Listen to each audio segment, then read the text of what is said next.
Yes, we can.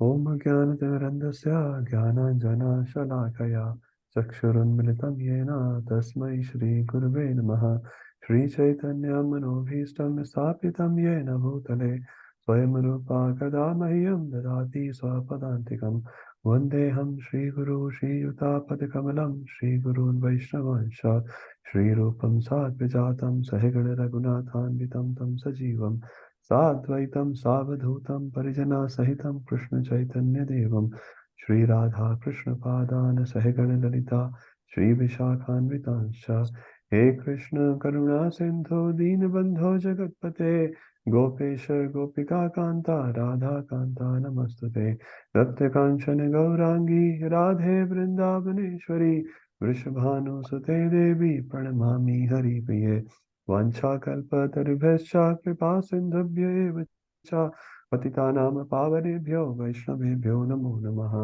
जय श्री कृष्ण चैतन्य प्रभु नित्यानंद श्री अद्वैत गदाधर श्रीवासादि गौरभक्तवृंदा हरे कृष्णा कृष्ण कृष्ण हरे हरे हरे राम राम राम हरे हरे हरे कृष्णा कृष्ण कृष्ण हरे हरे हरे राम राम राम हरे हरे हरे कृष्णा कृष्ण कृष्ण हरे हरे हरे राम राम राम हरे हरे जगत गुरु श्रील प्रभुपाद की जय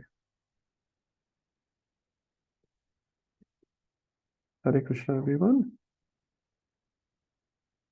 हरे Krishna so Hare welcome Krishna. Hare Krishna. Hare Krishna welcome everyone um, so before we start today's class did we have class last week Sundar Prabhu? Probably not, huh? So we had a midweek class before that, so we didn't have a class last Seems Sunday. like it's been a long time. Yes, Yeah. So thank you, everyone. Looks like our exam date, which is 30th of June, which we announced earlier, is going to be like that. Rupam probably shocked. I Oh, think July, not June. No, so Oh, Prabhu really? was saying it's 30th July, not June. Okay, I'm sorry. I was just testing. That's why the shock came. Oh, you can Yes, give Prabhu. Shocked. Rupam Prabhu, Charu Mata, you're all ready, huh? That's why we were shocked. Okay, so 30th July, thank you. 30th July is confirmed. We'll go ahead with that. I hope you can block your date. If you have to arrange, for your kids or whatever, please arrange that way. We'll have 2 to 5 exam in the temple. Same pattern which we have done earlier. And 23rd of July, we can do all the main topic or main verses discussion. And if you have any other questions, you can always ask me. Just book a time and we can always discuss that. I think, Sundar Prabhu, I can't remember exactly. Did we say 30th of June for the assignments? Yes, Prabhuji. Okay. Some devotees have already submitted. So thank you so much. If you have not, please submit. And also one thing, this time we are taking your attendance very strictly. If your attendance is less than 75% and you've been attending but without camera, sorry, your attendance will not be counted and you will not be able to sit in the exam. So please take care of your attendance. Sometimes it's okay. We all have our family situations, but I would highly recommend everyone logs in at 3:30 with the camera on and 2 hours we spend. If you're driving, please do not take any risk. But we will take attendance very strictly this term, as we said in the last time. If your attendance is less than 75, please be ready not to sit in the exam, because if we are busy, we're all busy. We have to focus on Prabhupada books. So Sundar Prabhu has been taking attendance in quite a detail. He notes record of not only present and absent, what time we are logging and what time we're logging off. We had the camera on or off. So we have very detailed attendance record. Assignment submission, we have every single detail. So please submit your assignments on time and as much as possible attend as many classes, not because I am speaking. No, we are reading Srila Prabhupada books. And as a group, we are trying to get some more knowledge to come closer to Krishna. So 30th of July, 2 to 5, and we'll discuss more details as we come closer to the dates. Okay, so let's start. And Sundar Prabhu, maybe I know some devotees are not here as yet. You can repeat the announcement if I forget Sure. towards the end of the class and maybe next classes as well, because no one should complain that we didn't know why we are not admitted in the exam. We said in the last term, some people were excluded, but this term we will take it seriously. Okay, let's start. So we are in the 11th chapter, in the very end. So we started from verse 44 from last term, in the last class. Okay, who wants to go? We'll take it from the bottom. Mahavasu Prabhu, Hare Krishna. Hare Krishna, Prabhu. Hare Krishna Prabhu, would you like to do 44? Prabhu, can I do the next one? I just came, so I need to No just problem, get no my problem. book ready. Sorry. problem. Oh, that's what I was doing. That's okay. Jai Dharma Prabhu, he's always ready. Sorry, Prabhu, I just need to look at my notes, but I'll try, Prabhu. Okay, I'll skip that. That's okay. You want to do or? Yeah, I can. Okay, sure. Translation by Prabhupada Ji. You are the Supreme Lord to be worshipped by every living being. Thus, I fall down to offer you my respectful obeisances and ask your mercy. As a father tolerates the impudence of his son, a friend the impertinence of a friend, or a husband the familiarity of his wife, please tolerate the wrongs I may have done to you. So I think in this verse, Prabhu, Arjuna, after realizing or seeing the opulences of Supreme Lord in the Vishwarupa, he has just recollected all his mistakes, what he has done in the past. Then he is asking forgiveness to Lord Krishna, and he's giving further elaboration, like a father who tolerates the mistakes done by his son, or a family person, how he forgives the other family member. Similarly, a friend who forgives other. So whatever the wrongdoings he has done, he is asking that to be forgiven. So in this shloka, I think few important verses we discussed was pranidhaya, that's laying down, and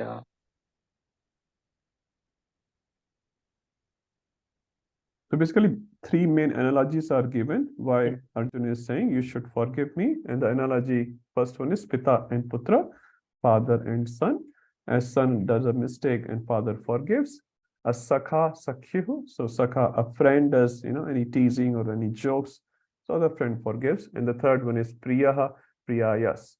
So a beloved husband or wife, in the relation, sometimes, there's a mistake, but the other person forgives that person. So you also please forgive me because my sambandha, my relation with you was based on.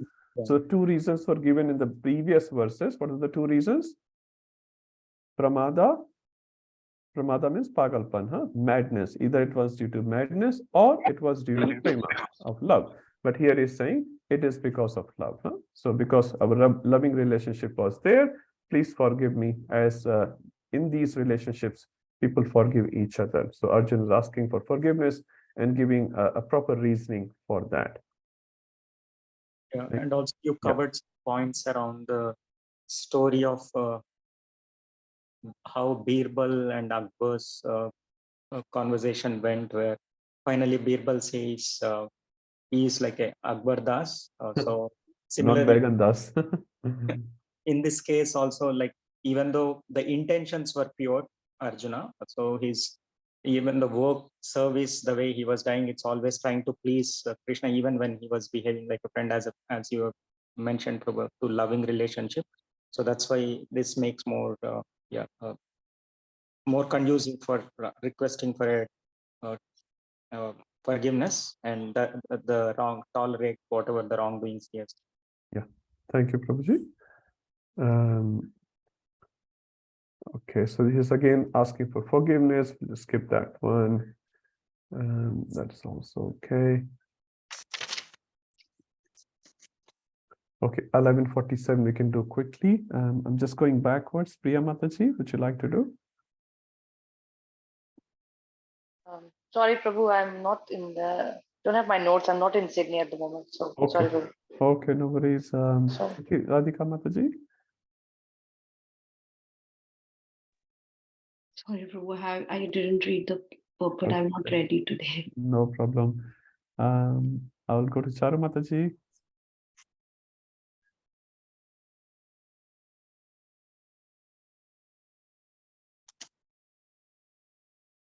Can I skip this one, please? I just remember very little from here. Okay, no worries, Mataji. Prasannatma Prabhu. Everyone has a big smile on their face today. No, all salvats are skipped. Okay. Okay. I'll just read the translation, maybe you can. Okay. If you know the points, then it's fine. Otherwise, we can pass to another devotee. Okay, bro. Okay. Sundar Gopal Prabhu. Hare Krishna, Prabhu. Hare I'll Krishna. try, Prabhu. I probably did not capture much notes for this one, but I can try. So Let's that's the see proof how how it we are studying, huh? I think we Yeah. can put a little more focus for 2 or 2.5 hours. It's for our benefit. Yes, Prabhu. It is I can do it, written by Prabhupada and it's really nice. If you can do little half an hour study on a weekly basis, it should be good enough. Prabhupada purports has a lot of material. Even if you remember like 2 or 3 points out of that, it's very good. And we should make notes wherever we listen, because through notes only we'll remember. So try. Hare Krishna Prabhu, I can do it if you want. Let Sundar Gopal Prabhu do. He's trying. Okay. If he passes, then yeah, it will come to you. Maybe on margin, Prabhu, but let's see. Okay. Let's see. So translation, the Supreme Personality of Godhead said, "My dear Arjuna, happily I have shown you by my internal potency this supreme universal form within the material world. No one before you has ever seen this primal form, unlimited and full of glaring effulgence." So Prabhu, if you go from Sanskrit, so he says, "Maya prasannena tavarjunevam," means happily I have shown you, Arjun, um, idam rupam param darshitam, which means this rupam, this particular form.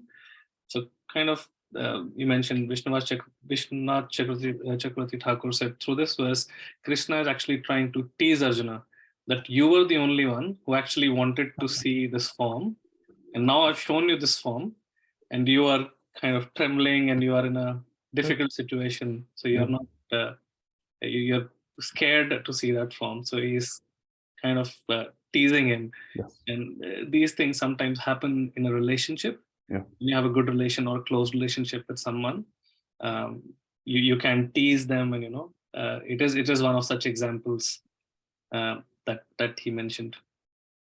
Just one point, I'll just pause you, Prabhuji.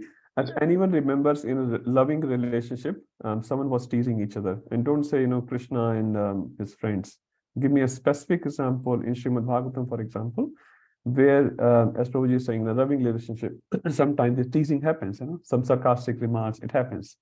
Any Shastric examples anyone remembers? Besides, Krishna playing with his friends, definitely that's there. Lord Shiva and Chitraketu. Lord Shiva and Chitraketu. Okay, yep, that's a good one. What was the remark there, Prabhu? I think when he I just want to make sure everyone knows about it. Sorry, but whatever I remember, when Parvati Devi was sitting on the lap and Lord Shiva was explaining to all the rishis. So I think Chitraketu comes and makes a comment, even though it was more on a friendly relationship, which Lord Shiva understands and he doesn't take it as an offense. But Ma Parvati gets upset and she curses him. Yep, okay, that's good. More? So, Krishna's example? Anyone remembers Krishna's example? Krishna teases Rukmani. Thank you, Mata. That's what I was looking for. Krishna teasing Rukmani. It's a whole chapter. There's so many lectures being given on that topic.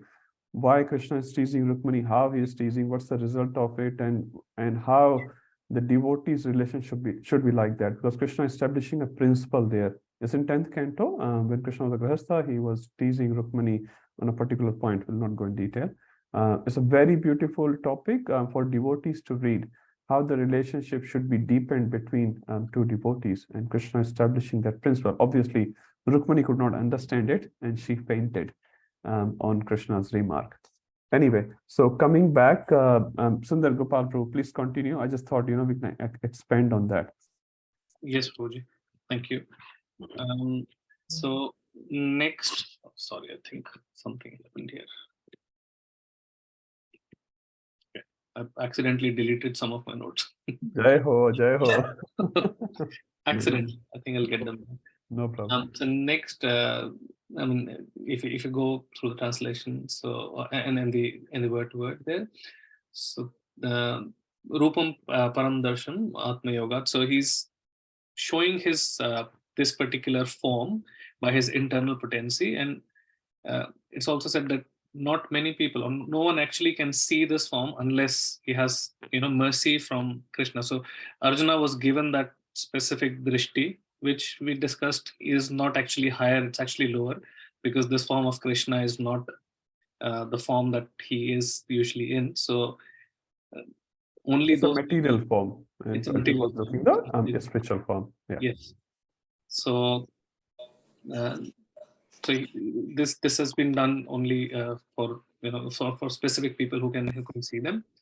Then Tejomayam Vishwam Anantam Adhan, which means the form is actually full of effulgence, and the entire universe can be seen.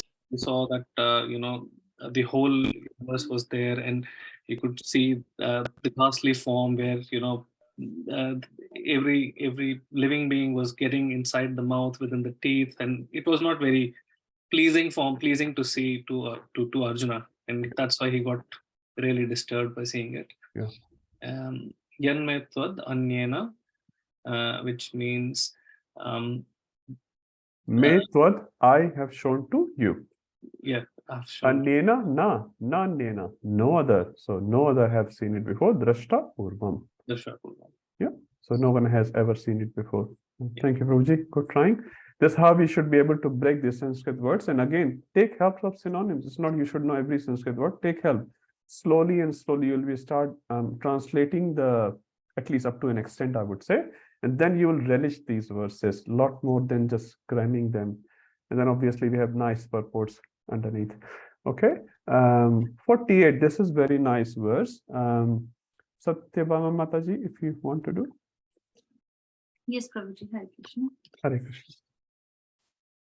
O best of the Kuru warriors, no one before you has ever seen this universal form of mine, for neither by studying the Vedas, nor by performing sacrifices, nor by charity, nor by pious activities, nor by severe penances, can I be seen in this form in the material world.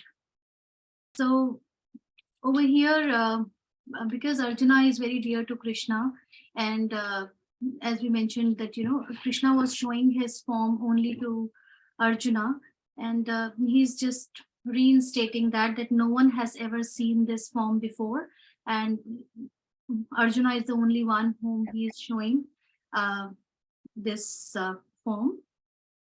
And he mentioned that even though the people who have been spiritually very advanced, or they have done a lot of sacrifices and penances, still even they can't see this form.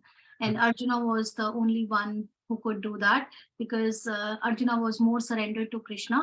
Yes. And he was more dear to Krishna, and he was the right candidate basically to see this form. Just on that one, Mataji, it also explained in the chapter, the earlier part of the chapter, that some demigods and rishis could also see the form. So when you talk about Arjuna only being the one seeing the form on that battlefield, and some demigods and some sages are also allowed to see that form. And we see that, if you remember, even demigods and sages are trembling, and sages are saying, Shanti, Shanti, Shanti, and demigods are also disturbed by seeing the form. So that means some demigods from the upper planetary system and sages, they could also see the form.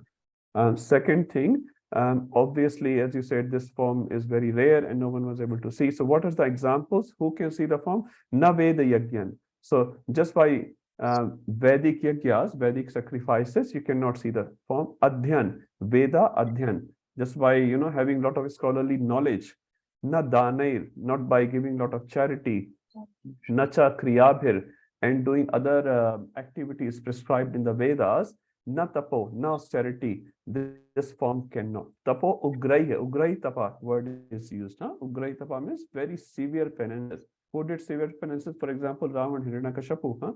Even if you do severe penances like that, Evam Rupa Shakya Aham Loke. So this in this loka, this Rup cannot be seen by all these activities, which we consider are very high, and they have their importance, no doubt about it. But just by doing that, you cannot see Krishna's this form. Thank you, Mataji.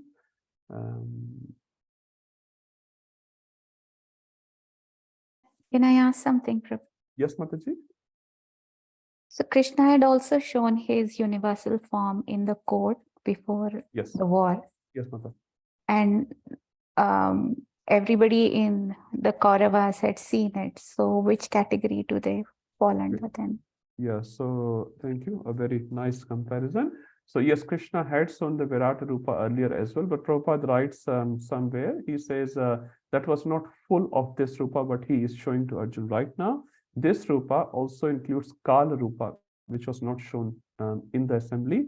Also in the assembly, not everyone was allowed to see, although Duryodhan could see. So not everyone. Dhritarashtra also asked Krishna, can I see this form? And actually Krishna gave vision to Dhritarashtra for seeing that form in that assembly. So there were some differences between that form and this form, especially the Kala Rupa was not present. That's why this form was not Ugra. Like it's very big, very wonderful, but it was not Ugra. But this became Ugra because of Kala Rupa. When everyone is entering into the mouth of Krishna, the fire is coming from his mouth, and he is licking the juice, the blood from his Vikral tongue. So that was very Ugra Rupa. So when he was showing this form to Arjun, no one else on the battlefield could see it? No, it's not described. It says the demigods on the upper planetary system could see this form, and the sages from the upper planetary system. And this is what is being mentioned in one of the verses. If you go previously, I can't remember the number, but you can see the demigods are trembling and sages are saying Shanti, Shanti, Shanti. Sanjaya could also see Prabhu, right? Yes. So Sanjaya was given the vision, obviously. He is describing the whole Bhagavad Gita on the battlefield. Yes.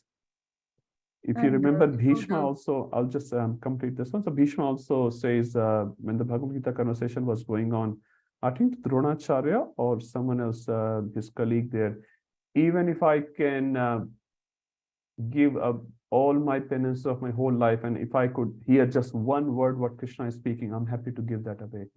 So Bhishma was so curious to hear this conversation, but he could not hear a word. But obviously Sanjaya could hear and see. Sanjaya is describing this form as well, definitely. And this Dhritarashtra is just listening. He's a listening audience, not a seeing audience. But this Dhritarashtra could see the previous Virat Rupa, which was shown in the assembly in Hastinapur, because he asked for the vision from Krishna. Okay.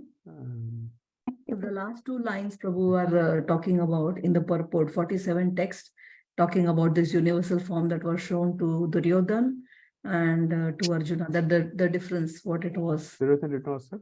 The last 2-3 lines. Yep, manifesto, but those forms are different from this one shown to Arjuna. Clearly said that no one has ever seen this form. Yes, definitely.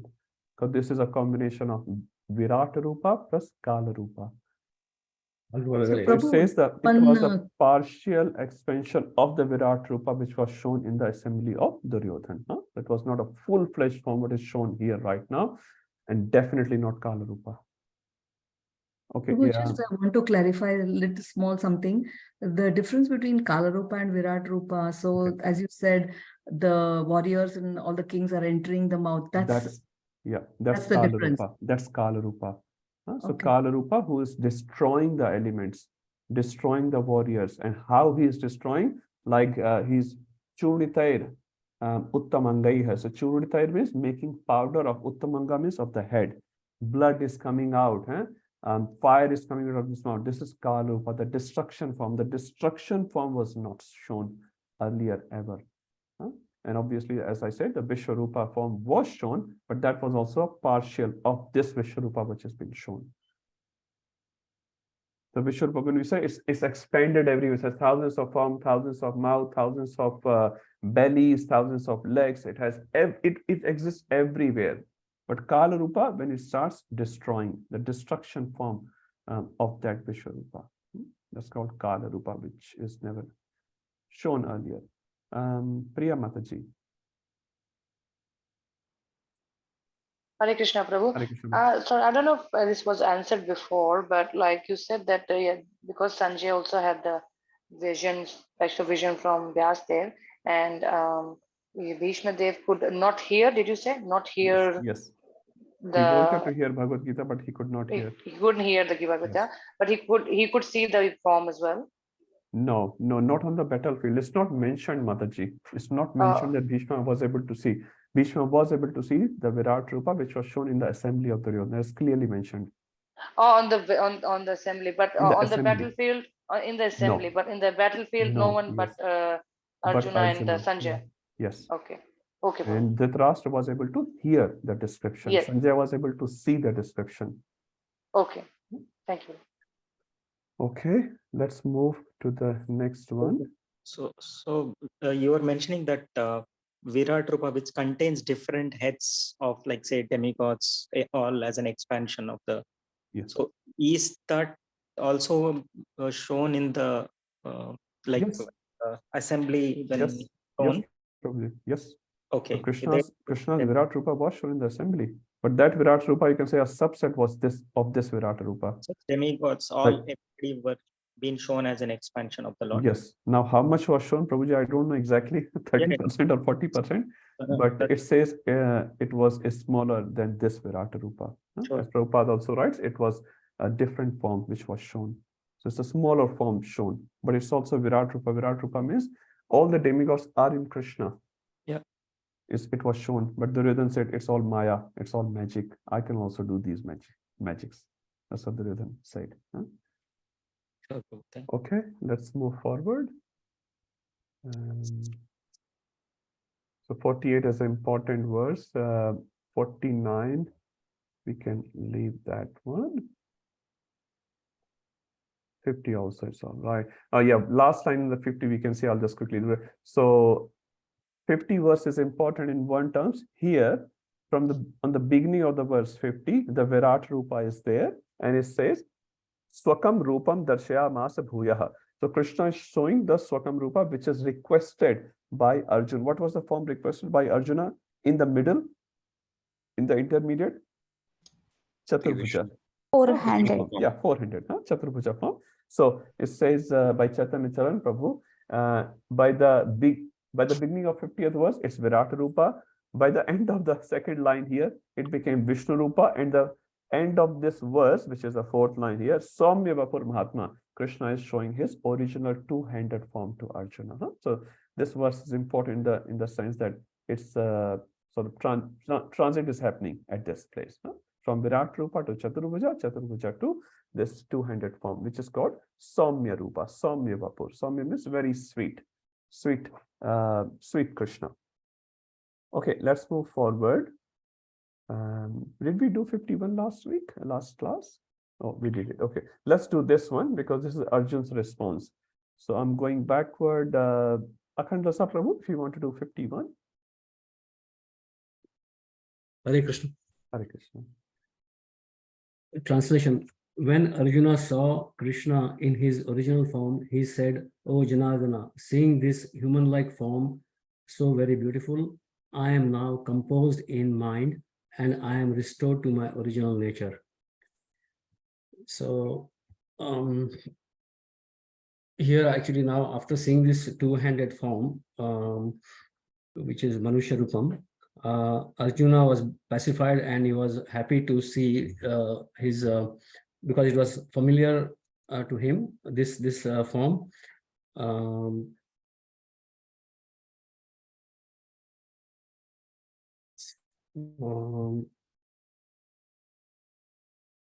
And here the question is whether the word Manusha Rupa is correct or not, because we look like Krishna, not the other way around.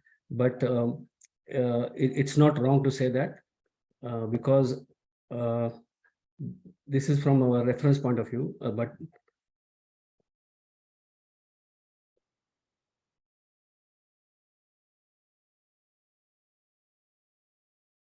he was actually, Arjuna was happy to see the sweet form of Krishna in the Shyam Sundar form.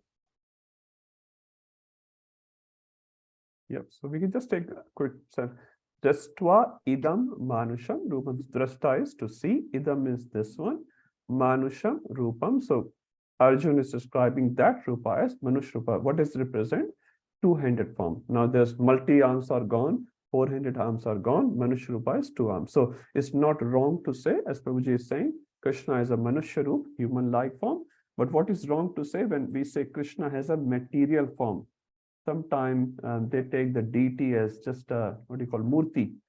So it should not be called murti, especially after Pran Pratishtha, the installation of the deity. It is considered as good as Krishna. It says there is the Uttamadhikari, the pure devotee, does not see any difference between a deity form of Krishna and the actual Krishna. He does not say, oh, this is the deity and there's actual Krishna. No, deity is Krishna. Radha Gopinath is actual Krishna, is not representation of Krishna, it's actual Krishna. Now, we do not see that way, obviously, but the Uttamadhikari sees that. We will read in Nectar of Instruction as well as Nectar of Devotion. So Uttamadhikari does not make a difference between the deity and Krishna. So when we are saying Krishna's form is material, he is made up of stone or wood, yeah, the deity can be made of that, but after the installation of the deity, deity become as good as Krishna. Deity eats, deity sleeps, deities get sick. Our Jagannath Ji is sick these days. People are writing cards for Jagannath Ji, get well soon, and all those things. So deity is Krishna. So when we are calling Krishna as Manushya Rupa, it's not wrong to say, but he's material, that's wrong. And what is offensive to say? This form is illusory. Illusory means it's all illusion, and you have to go beyond this form. That is offensive, which Mayavad do. Manushya Rupa is form. Tava Saumyam Janardana. So Janardhan refers to Jana Ardhan. Jana means people. Ardhan means to do palan, to look after them, to take care of them. Who is taking care of all of the Jana? Krishna. So now you're also taking care of me. So Arjun's address to Krishna is very appropriate. He's saying, you are Janardhan. Why he's calling? Because previously I was very fearful by seeing your that form, but to pacify me, you have converted your form. So thank you so much, Janardhan. You're taking care of me. Idanim asmi sambrataha sachetaha pragatim gataha. Sacheta, cheta refers to chitta, consciousness. And we've discussed about there is a sort of RAM and hard disk part of this. So we have chitta, consciousness as well. Prakritim gataha, prakritim gataha. Prakritim refers to, Arjuna is saying, I am returning back to my prakriti by seeing your this form. So what does it mean? When a devotee comes in contact with Krishna, he becomes completely peaceful. When you come home, you feel sheltered. Most of the time, if not all the time, when you come home, you are going for your holidays at this place or that place. But see, when you're leaving Australia, you always aspire, oh, kab jayenge, when I'm going to go. And as soon as you go in the first day in the hotel room, you think, kab ghar jayenge, when we're going to go back home, when we're going to go back home. It always happens. It always happens. Excitement doesn't last after a few days or few months, unless you go to Mayapur. They will say, kab nahi jayenge. I don't want to go back to Sydney. You go to Mayapur, Vrindavan, you definitely, I can tell for most of the devotees, they don't feel like coming back. Anyway, why? Because Krishna is there. When devotees are in touch with Krishna, they feel completely sheltered. They feel completely home. So Arjuna is saying, by seeing your this form, because I'm familiar with this form, and I've seen all those Ugra Rupa, I've seen your Chaturbhuja form, but by seeing this Manusham Rupa, Sacheta Prakatim Gata, I'm just completely at home. So Janardhan address of Arjuna is so appropriate. So he's basically what Arjuna is saying. Thank you, Krishna. Thank you for showing me this form. And I'm very at ease now. I was perturbed. Now I'm very at ease. So let's see what Krishna responds. Now, these 4 verses by Krishna are very important verses. Let's see what Krishna says here. And there's lots of application part in these 4 verses of Krishna. Prabhupada also emphasized on these verses. We'll talk about it. So let's start from 1152. We'll take Jamati Mataji. Hare Krishna. Hare Krishna. Sorry, Ro, can I ask a question before we start? Yes, Prabhuji, please. Ro, in 1146, we discussed about when Krishna, Arjuna asks Krishna to show his Chaturbhuj form. Yes.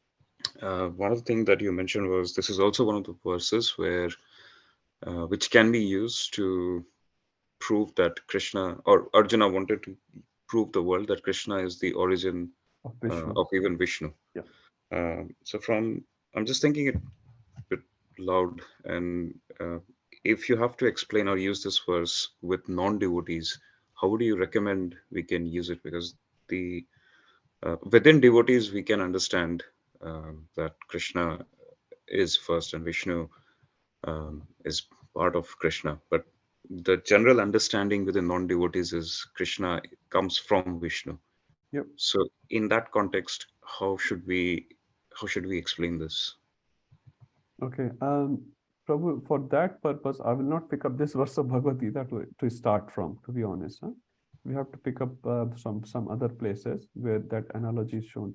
And also, we don't have to prove in the very beginning if they're not ready to take that. If they say Vishnu is the source of Krishna, that's fine. As far as they're becoming Vaishnava, that's the main important point to start with. And slowly you can explain them. There are lots of sort of references. But this verse I will not just take from the very beginning. Is that okay? Yeah, it's a whole new chapter which we are talking here. But what I'm saying, initially, don't have to bother about so much whom they are considering the supermost, Vishnu or Krishna. If they come to even Vishnu Prabhu, it's super good. Huh? But slowly after reading Bhagavad Gita, they will understand. They will understand. I'll be honest, when I started reading Bhagavad Gita, I also had the similar understanding, Prabhuji. I have seen, B.R. Chopra, Ramanand Sagar on that and heard here and there. And initially, I also had the same conception. But after reading Bhagavad Gita, this Bhagavad Gita which we are reading now, I was sort of convinced, Prabhuji. I had no further doubts. And then I heard many lectures, this and that. So it became clear. But I wasn't looking for that question all the time, who is the Supreme Most? I'll give you one reference here from Chaitanya Charan Prabhu. He was giving a class on Lord Shiva, beautiful class he gave. And after the class, he said, very nice, he said, we should pray to the absolute truth, whoever it may be. Chaitanya Charan Prabhu is speaking, huh? Whoever it may be, to guide us in a way which is beneficial for us. That's it, huh? So he's not fighting on Shiva is the supreme most and I can prove it to you. He gave a class on Lord Shiva, wonderful class, and towards the end he said something like that. I'm paraphrasing it. That whoever is the supreme, I pray to him that please bring me closer to him. Huh? So he said, we're not fighting on that point of who is supreme, because that will get clear automatically when our heart is ready. Krishna will send all the references. But initially, we just have to bring people to Krishna consciousness. Eat prasad, read Bhagavad Gita, come to temple festivals, and that's when the land is fertile. Then you can sow many more seeds. But this can be used little later, I would say. There's loads of different references, probably loads of references. One more point I'm remembering right now. Once one Prabhupada disciple was asking Prabhupada, Prabhupada, how do I explain these non-devotees about the concept of 10 billion gopis dancing with Krishna? How do I explain that? And Prabhupada looked at this devotee and he said, is that the only thing you have to teach to non-devotees out of the whole 18,000 verses? He said, there's so many other things which you can teach to these non-devotees. And when the right time will come, they will understand that part as well. So I think sometimes, just keep it simple. Feed them a lot of prasadam, be friendly with them, and bring them closer to reading Prabhupada books. And once they start reading, all these concepts will get clear automatically. On top of your head, Prabhu, do you have any references where that thing is clearly mentioned? Krishnastu Bhagavan Swayam, Prabhuji 1328. That's one of the best verses. Yeah. No, I was asking between Krishna and Vishnu, the relationship. Yeah, Prabhu, I also posted 2 diagrams 2 weeks ago or 3 weeks ago, something like that. That has this hierarchy. It's coming from Laghu Bhagavatamrita, written by Rupa Goswami. So if someone is very interested, give them the book or online book. I don't know if it exists. Also, Madhya Leela, Chaitanya Charitamrita, 22 to 22nd, 23 chapter. There are 3 to 4 chapters spoken by Sri Chaitanya Mahaprabhu to Sanatana Goswami. So he was teaching Sanatana Goswami for 2 months in Banaras. That teachings have all the science of incarnation, and from that teachings only, Rupa Goswami has written the book. Obviously, the book has bigger. So if you read 2 chapters from 20, 21, 22, these 3 chapters, actually 3 chapters, you'll understand most of the concept of this incarnation of Krishna, most of the incarnation. Chaitanya Mahaprabhu, I've read it, beautifully explained. So But I would say when he or she is ready. In the beginning, Prabhu, most of the time, Prabhu, we are not ready to accept the knowledge. We are looking for, some genuine friendship, relationship. And the other devotees start pouring these verses on top of your head, and it doesn't work. So don't worry. Even if he says Vishnu is the topmost, what's the problem? There is no problem with that. It's fine. And as we have discussed, Vishnu is the gateway in this material world for Krishna's appearance. It's not absolutely wrong to say Krishna is an avatar. But in a higher terms, we understand he's an avatari. But from a short term, it's okay. Yeah, it's not such a big deal. Yeah. Okay, let's move to the Thank you. verse. Thank you, Prabhuji. It's a good question, but it happens slowly, Prabhu. It happens slowly. Give him some time. Yeah, it's what happens is, Prabhu, is because the TV serials and there are so many sources of understanding or so many that's sources okay. of receiving information. So sometimes you will, and all of us have seen this, that people come with a different concept. Yes. No, as I said, I also had a similar concept, Prabhu.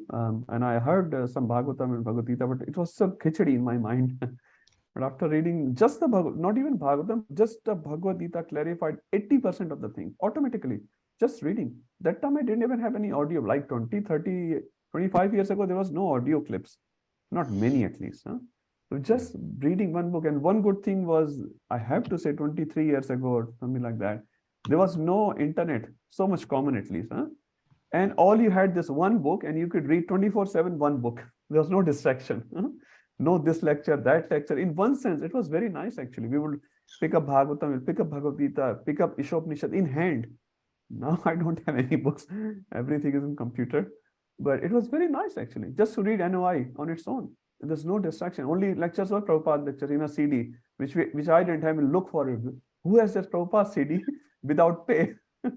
And somehow we got that CD and then we copied it and we returned the CD and we were listening some lectures.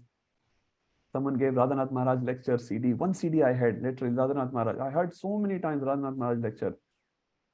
Maybe 10, 12 lectures were there. It was good actually. You could just focus. Nowadays, it's so much resources.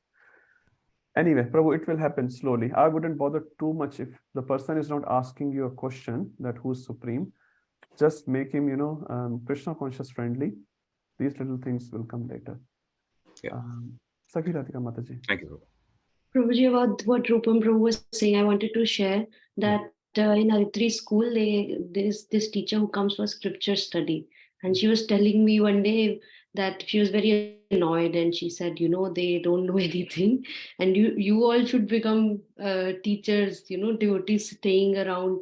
Yes. And I was asking her what did wrong, she said. She said Krishna is avatar of Vishnu. And she was very upset. Yes, and she was telling me that but it's okay. Initially, she said that I'm very upset. They teach all wrong things. Yes. And then she just said, it's okay. I prayed in my heart for her that may she get the original knowledge. And I was looking at her. Yeah, that's the right approach, actually. Yeah. She's only like what, 7 or 8, Mataji? I don't know, but she's 8 years old. 8-year-old now, huh? Mataji, I can see a picture behind you. You can just show Aritri that picture and say, beta, they're just looking at this one universe. There's a picture behind you. Yeah, yes, bro. So that's how they look, just this universe. And within that picture, as Bhakti Shastri, they're not wrong. They're not wrong, but they don't know the much bigger picture outside that. Yes. Okay, let's move forward after this Vishnu and Krishna supremacy. Okay, Shri Bhavana. Okay, who was reading that verse? I forgot. Okay, Jamati Mataji, Hare Krishna. Hare Krishna. Shri Bhagavana Vacha. Shri Bhagavana Vacha. Sudurdarsham idam rupam. Sudurdarsham idam rupam. Drishtvan asya anyan mama. Drishtvan asya mama. Deva api asya rupasya. Deva api asya rupasya. Nityam darshana kankshina. Nityam darshana kankshina. The Supreme Personality of Godhead said, my dear Arjun, this form of mine you are now seeing is very difficult to behold. Even the demigods are ever seeking the opportunity to see this form, which is so dear. Thank you, Mataji. So now, which form Krishna is talking? Anyone can say when he says Shri Bhagavan Uvacha Idam Rupam, which form he is talking? 200 forms. Saumya Rupa. Saumya Rupa. So sometimes people get confused. It's still Virat Rupa. No, Virat Rupa is gone. And which form is very rare to see? Idam Rupam. This form which I'm talking with you is my two-handed form. Sudurdarsham. So Darsham refers to darshan, to see. Durdarsham refers to difficult to see. Sudurdarsham. Anyone remembers a similar verse in Bhagavad Gita where dur is used? Sudurlabha. Samhatma Sudurlabha. Samhatma, that devotee is very, very rare. Very, very rare. So Lord is very rare, devotee is rare. Why? Any verse which represents Lord is rare and devotee is also rare? Manushyanam sahaseshu kasyid yatati siddhai tatam abhi siddhanam kasyin mam veti tatataha. And 719 also there, bahunam jannamte gyanavan mam prapadyate. That's what the jnani is basically. Jnani is becoming bhakta. So this rupa, this two-handed form actually is very, very difficult to see. Drashtvan asiyan mama. So drashtvan asiyan means refers to as it is, what you are seeing it right now. Mama, my this form as you are seeing right now, which is two-handed form, Saumya Rupa, Deva apiyasya rupasya, even Deva, demigods. Anyone can give a reference from Bhagavatam where this line proves true. Deva apiyasya rupasya, Nityam darshan kankshanaha. Nityam refers to, I'll translate the line. You can think about the example. Nityam is always, darshan kankshana, always desiring to see this form, Krishna's form. Any reference from Bhagavatam? There are two references comes to my mind, 10.1 and I think it's 10. Lord Shiva wanted to come and be a part of the Gopeshwara Mahadev. Okay, you've gone in a different direction. But even Krishna in the womb of Devaki. Krishna in the womb of Devaki. They are doing Garbh Stuti of Devaki. Krishna has come. Before that, what has happened in 10.1? If you remember, Mataji or Prabhuji's? Demigods have gone to Brahmaji and say, please, Bhara Avtaranai Anne. There's too much bhar, too much weight on the prithvi of Rakshasas, Asuras, demons. So Brahmaji said, I cannot solve your problem. Let's go to the Kshir Sagar. They went to Kshir Sagar. Brahmaji and demigods are all praying. Then what happens? Brahmaji get a SMS in his heart. No darshan, no darshan. Vishnu said, okay, I'll appear. So now what they are expecting, Vishnu will appear. But then, you go to a little manager to resolve a problem. And he say, okay, I'll take care of it. And then instead of this little manager, the CEO of the company comes down. And he's like, I didn't expect you to come. So now Vishnu is saying, I'll come. And who comes? Krishna comes. And they're like, what? Krishna has come. Thank you so much, Krishna. You love us so much. So all the demigods are praying to Devaki that we never expected Krishna to appear personally. Wow. And another description. Prabhu, Varuna takes Krishna's spiritual master's kids, and then he wanted to see Krishna.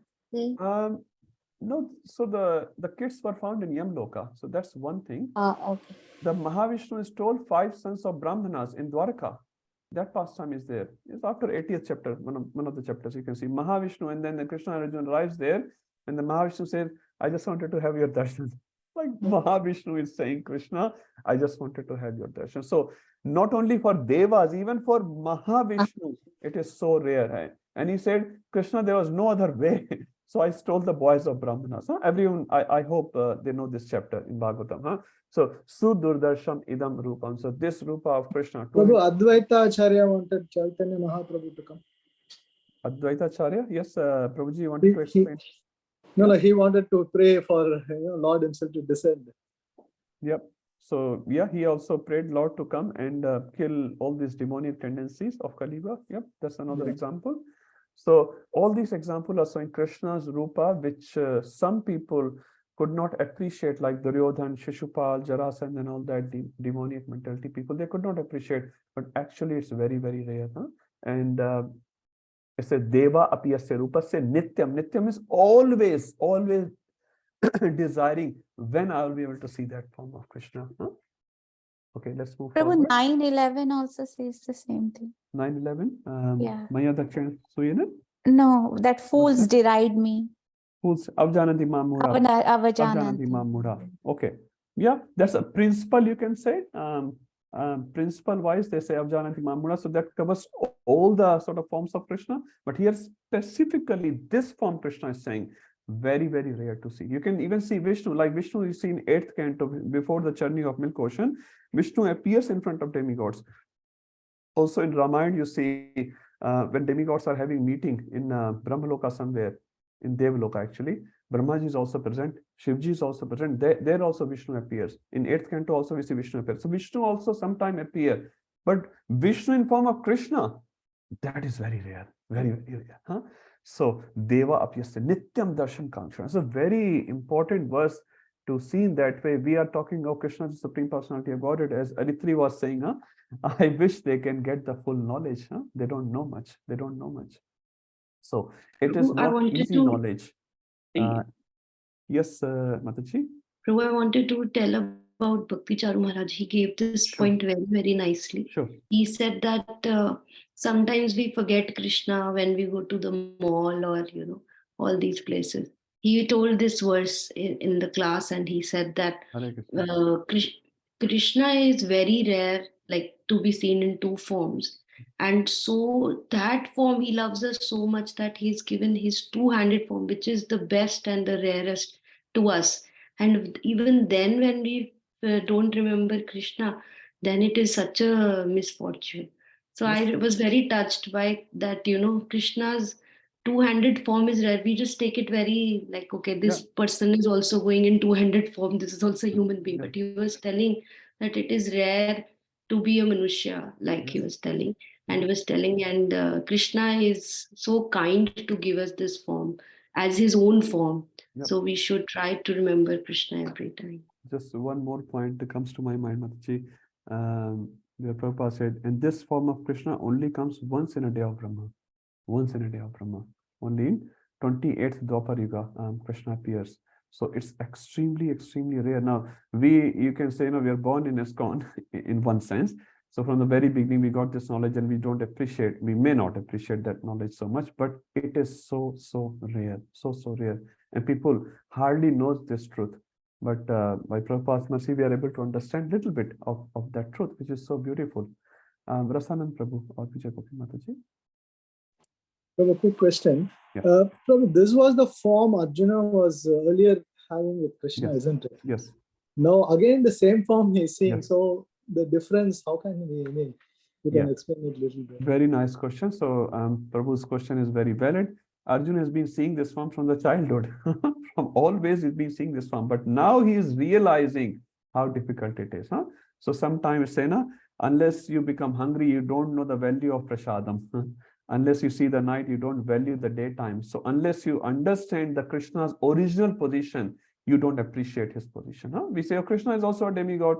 In India, I'm just giving you an example. If there are JK Mandir. Anyone has JK Mandir in their own city? I'm from Kanpur, so there is a JK Mandir, and I've heard in other cities as well. And there are 3-4 altars always.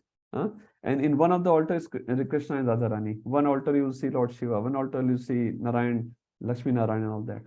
So it is one of the altars. So someone can go to Durga Ji, someone can go to Krishna Ji, someone can do Ganesh Ji, like that. Panchopasana. All these 5 gods are same, but it's not like that. So now Arjuna is understanding, and Krishna is telling from his own mouth, this form actually is very, very rare. Just to explain through Arjuna to humanity, to all of us, that this form which I'm talking to Arjuna and to all of you is very rare. Because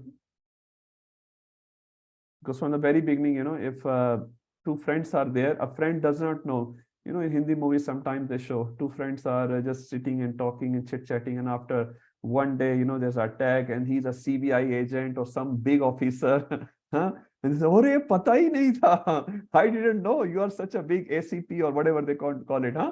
And he gets completely shocked. Oh, and he impresses everyone with his badges or with gun or whatever. He's like a hidden agent, something like that. So then he appreciates his friend a lot. Oh, now I understand who you are. So the appreciation grows. So now Arjuna's appreciation is growing, and Krishna is saying this form actually is very, very rare.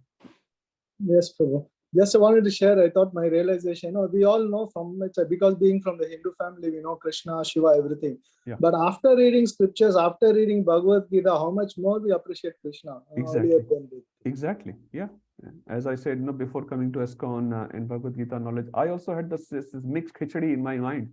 That Brahma, Vishnu, Mahesh is all same, and Vishnu, Krishna is the incarnation of Vishnu and all that. We have heard lots of it, but it's all khichdi. Nothing was clear. What is Sakar? What is Nirakar? What is personal? We don't know all this, because we hear so many different khichdi, and we never bother about studying it. Only after coming to the temple, Bhagavad Gita is giving us the light. We are so fortunate. Manmohan Prabhuji. Hare Krishna Prabhu. Hare Krishna Prabhu. Just a quick question that the Devas knew that Krishna has appeared in Mother Devaki's womb, and they came for the Garbhstuti. Then how did Indra and Brahma got bewildered later on with the Govardhan Leela and the Brahma Samon Leela? Yeah, thank you. Very nice question. So how come these demigods who knew Krishna, who is so rare, has appeared, they have done stuti? And if you see in the picture, Prabhuji, you can do on krishna.com, when Devaki Mata is carrying Krishna in her womb, even Brahma and Shiva is also standing there. Indra definitely. It's actually mentioned. We can see the verses. Indra, so demigods headed by Indra. It's written there actually. And the same Indra. Prabhuji, not only that, I'll give you one more contradiction of your question, which is valid contradiction. Like Indra, after Govardhan Leela, he asked for forgiveness, for example, right? But just after a day or so of his day, he again fights with Krishna after Parijat tree, isn't it? So, Prabhu, this is called Maya. This is called Maya. We appreciate the knowledge of Krishna and scriptures and sadhus so much in the class, and as soon as we come out of the class, come back to zero. Back to pavilion. It happens with me. I'm not sure about all of you, how long the class stays in your mind. To me, it happens. You go to your car, towards your car, and all these mundane problems keep hitting your head again and again. This has to be done, that has to be done, this email is there, that email is there, this phone call, ghar pe ye nahi hai, wo nahi hai, so much things in the head. And by the time you reach home, half of the class is gone. So this is called Maya, which we are also an example, not only Indra. So Indra does forget Prabhuji, and he does Govardhan Leela, and he realizes, if you read the stuti of Indra, it's beautiful.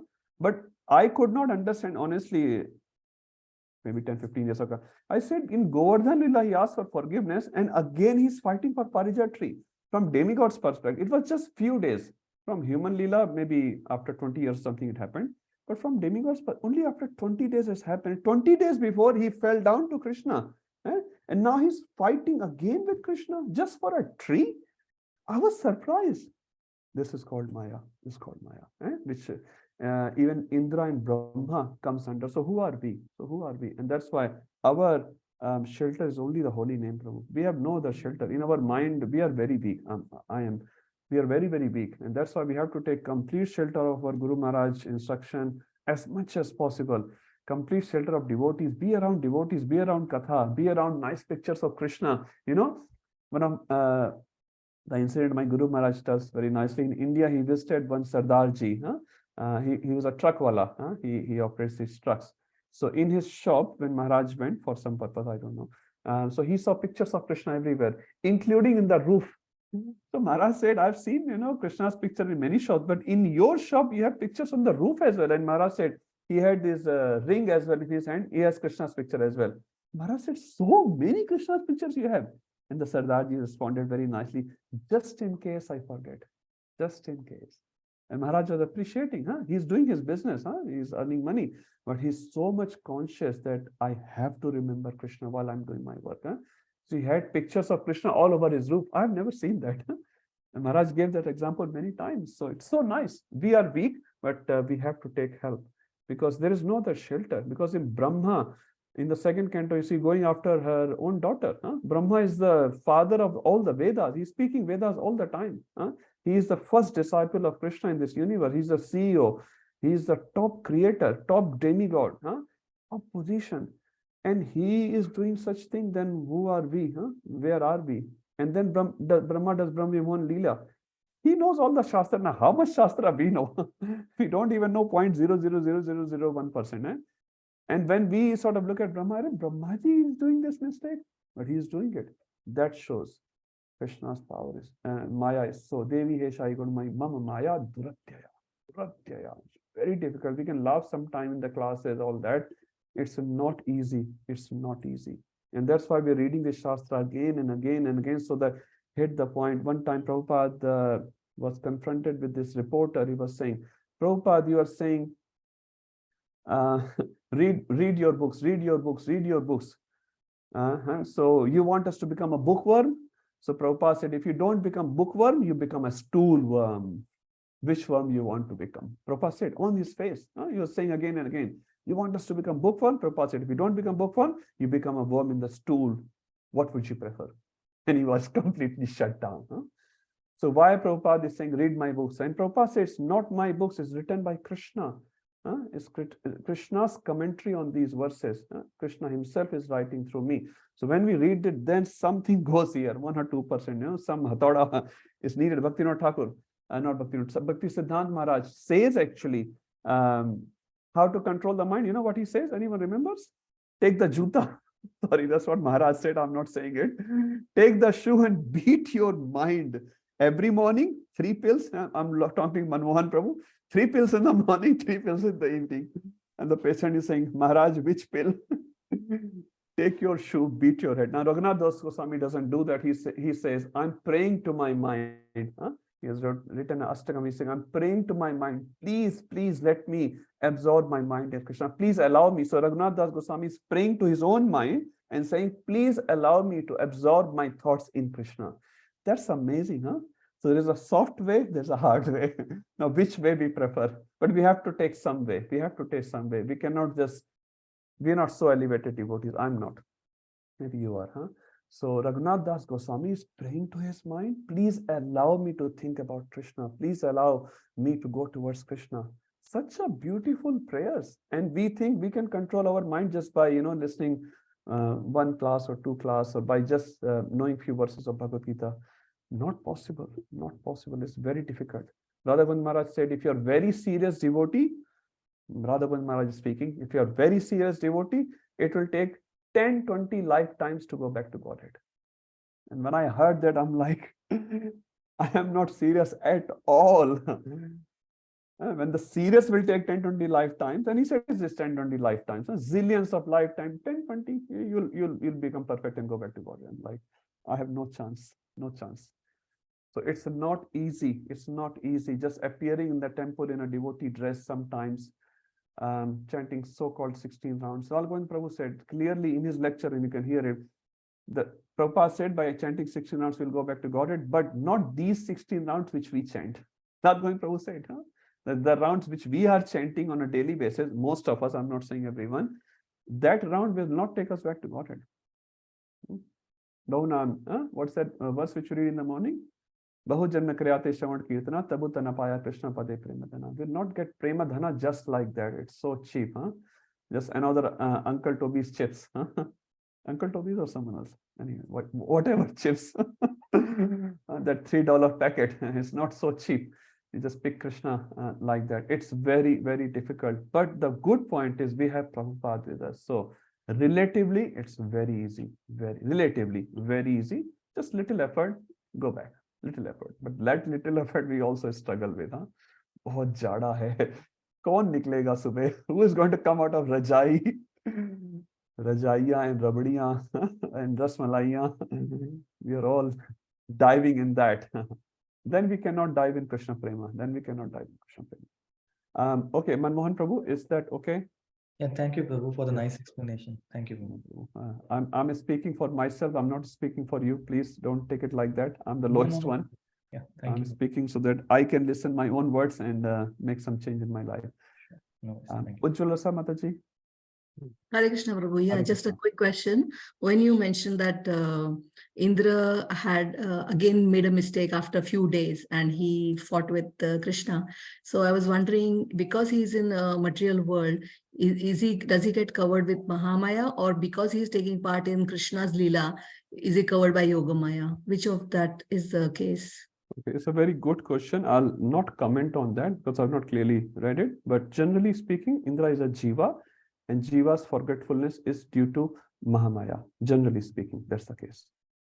Now, I won't say Indra or Brahma. Sometimes actually it is mentioned that Krishna wanted to pass a message through all these different personalities. But generally, it's also said that if we put everyone in Yoga Maya, then we'll not take any lesson. It's Krishna's Leela, Krishna's Leela. So what's the lesson? Ravan, it's Krishna's arrangement. Ravan is Jai and Vijay. What's the problem with Ravan?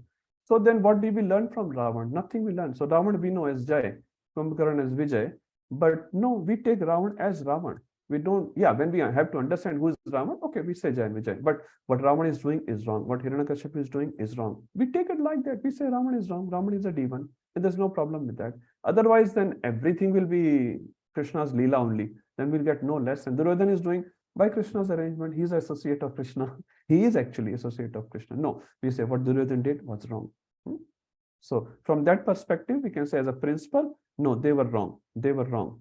And we have to take a lesson from those activities. And that's what Bhagavatam is teaching us, that even the big personalities are making mistake. And by reading their mistakes, we may not make mistake. Same mistake again. We may not. That's what Bhagavatam is preaching. So to learn a lesson, we can say they are covered by Mahamaya. Yeah, definitely. And as I said, I cannot comment on a particular point because I have not read that Indra at that time was covered by Mahamaya. But generally, this is what it says. Jiva is covered by Mahamaya. That's why he forgets Krishna. And Indra is fighting with Krishna, which was very wrong. Very, very wrong. He's his master. And he went to return the kundal of Aditi to Swargloka. And all he asked for a flower, which he only owns. He only owns. And Indra is saying, no, you can't take it. It's a heavenly flower. You can't take it. And Krishna is like, this is not a request. It's a command. Do it. He said that. It's not a request. I'm not requesting you. Can I please? No, it's a command. Do it. And Indra said, not. He said, okay, no worries. I'll take it anyway. That's why I said, Mrityu Sarvaharashaham. You give it to Krishna voluntarily, or he's going to take it away anyway. You have $10 million. Give it away. Give it away. Well, he's going to take it anyway. Ali Maharaj said the same to Sukracharya. If he is Vishnu, he's going to take it anyway. I can't fight with Vishnu, right? So better I give it. He was intelligent. We are not. We are like saving. Saving for what? Saving for what? One of my friend recently told me, Poot saput to kyu dhana sanche, poot kaput to kyu dhana sanche. If poot is a saput means a good son. If you have a good son, why do you collect money for him? Because he will earn anyway. If he's a kaput, he's a bad son, why do you keep money for him? Because he's a bad son. Kyu dhana sanche. So this is very nice thing, very nice things. Give it to Krishna. Give it to Krishna. Okay, let's move on. We had a very esoteric discussions. Vishnu, Krishna, and Mahamaya, Yogamaya. But the crux is this form of Krishna is extremely rare. Okay, let's move forward to 53. Now, what 53 is going to tell? Krishna is telling this. By what all activities you cannot see this form. So when something is very, very rare, just to give a background, you say you have to go to Badrinath. For anyone been to Badrinath? No one. Wow. I'm the only one. Thank you. But I've physically gone, probably not mentally. Anyway, so many times, just to show to some person who had no idea, you say, oh, you can't go Badrinath by, train. Achha, maybe you can take a car. No, you cannot take a car. No, you cannot do this. You cannot do this. Sometimes we say this just to establish how difficult it is. Even today, in Badrinath, you can take a helicopter these days. Anyway, so, but there are some places in Badrinath like Vyasdev's ashram. You probably know there's a Vyasdev ashram close to Badrinath. Vyasdev is still there. He's still writing literatures. Vyasdev with his disciples. Madhvacharya went and met Vyasdev twice. It's been all described. So Vyasdev still lives in Badrinath. So the point is you cannot go to that Vyasdev's place, for example. So many places are still very inaccessible. So similarly, Krishna is showing through verse 53 how inaccessible this form is. Through these means you cannot achieve him. And then he will say by which mean you can achieve. So let's see, 53, very nice verse. Who wants to read? Can I read? Yes, Mataji, please. Naham vedairna tapasa. Naham vedairna tapasa. Nadanena cha ye chejaya. Nadanena chejaya. Shakya evam vidho drishtam. Shakya evam vidho drishtam. Drashtavan asimam yatha. Drashtavan asimam yatha. Translation. The form you are seeing with your transcendental eyes cannot be understood simply by studying the Vedas, nor by undergoing serious penances, nor by charity, nor by worship.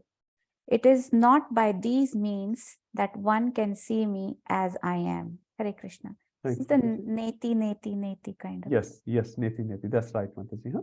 So just to give a background, how difficult it is. So Naham Vedair. Vedair refers to the study of the scriptures. Na aham. Aham is me, this form of me. Na tapasa. Na austerity. No austerity. Na danena. Just by giving, lot of charity. Na chejya. Chejya means Vedic sacrifices. By doing all these, Satya evam vidho drashtum. What you are seeing in front of you right now, drastram asinam yata, you cannot see it, you cannot see it. So basically the point established here by all these activities, Krishna's this form, which is two-handed Saumya form of Krishna, cannot be seen. Anyone can remember example by Veda, by a lot of scholarly study, people could not see Krishna or understand Krishna. In Bhagavatam, for example, the Brahmanas, but you. Their wives could do it. Yajnik Brahmanas, they were very scholarly, they knew lots of Vedas and Shastras, but when Krishna's friend asked for the food, they completely ignored the request of their friends. Huh? Keshav Kashmiri. Sorry. Why they were doing the yajna? To achieve Bhagwan. And here Bhagwan, and in yajna is said the fire is the mouth of Krishna, right? Or Vishnu. Now in the fire, when they're offering this ghee, they're offering banana and other grains, they're feeding Vishnu, right? That's what they're saying. Here live Vishnu in the form of Krishna is there and saying, give me food. And what they are saying, get out. You boys are wasting our time. Actually, they didn't even say anything. They just completely ignored. Oh, these kids, huh? These are the kids. So Krishna is proving through that just by adhyan, we will not achieve the goal of the life. Na tapasa, who did lot of austerity but could not understand Krishna. And sorry, Rupam Prabhu, thank you. Keshav Kashmiri is also a very good example from Chaitanya Charitamrita, who was sort of going around with his scholarly certificate, Vijay Patra, in Sanskrit they call it. Vijay Patra means he will go to different cities and the best scholars of those cities, he will have a debate with them, and when they get defeated, they have to sign it. Bhakti Maharaj also tells a story of Yamunacharya when he was 5 or 6 years old. There was a Vidwan named Vidwajan Kolahal. Vidwajan means very Vidwan. Kolahal means wherever he will grow, it will be a Kolahal, lot of noise. Huh? People will be very scared. You know why? Not only you have to sign his Vijay Patra, you have to pay tax to him. So if you get defeated, you have to pay tax. So that was very sort of horrible for him. You have to pay tax to get defeated. So he was sort of forcing people to read Shastra. But this 5-year or 6-year Yamunacharya defeated this Vidwajan Kolahal by asking 3 questions. I'll not take that class. Beautiful questions he asked. 3 questions he asked, and this Vidwajan Kolahal complete surrender to him. Huh? Keshav Kashmiri, same thing, surrender to Sri Chaitanya Mahaprabhu Nimai. So by Vedic Adhyan, so just by, I am remembering His Holiness Radhanath Maharaj, he was giving a class after distributing the Bhakti Shastri certificates. And Maharaj said in a very humorous way that don't think you have achieved the certificate. So when the Yamraj will come, he'll say, hang on Yamraj ji, I have my Bhakti Shastri certificate. You cannot take me. Maharaj said, that will not work. Huh? All these certificates that time will not work. What will work is a change of heart. Huh? So these certificates are meant to change our heart. Otherwise, Bhagavatam says, Shama eva hi kevalam. It's just a hard labor. Just a hard labor. We achieve many things in the world. Some are Teradata certified, some are solution architect, some are Oracle experts. So many people have different expertise in their own field. But are we also trying to become expertise like that by having Bhakti Shastri or Bhakti Vaibhav or whatever certificates? No, these certificates are only here to help us to come close to Krishna. Huh? They are not guarantee that you will not go to hell. Sometimes actually what Maharaj was saying, these certificates become a catalyst in our journey to hell. You know why? Because when we have some gyan, so-called knowledge, we become proud. And when we become proud, we offend devotees. And by offending devotees, you'll go back to hell. Huh? Once Prabhupada, one of the Prabhupada disciples was reading, I forgot the book from Sanatan Goswami. Anyway, it starts from Hari. Anyone remember? Hari. Hari Bhakti Vilas, Hari Bhakti Vilas. So Hari Bhakti Vilas, he was reading, and Prabhupada said to him, don't read the book. And this disciple was like, don't read the book. Okay, he put the book down.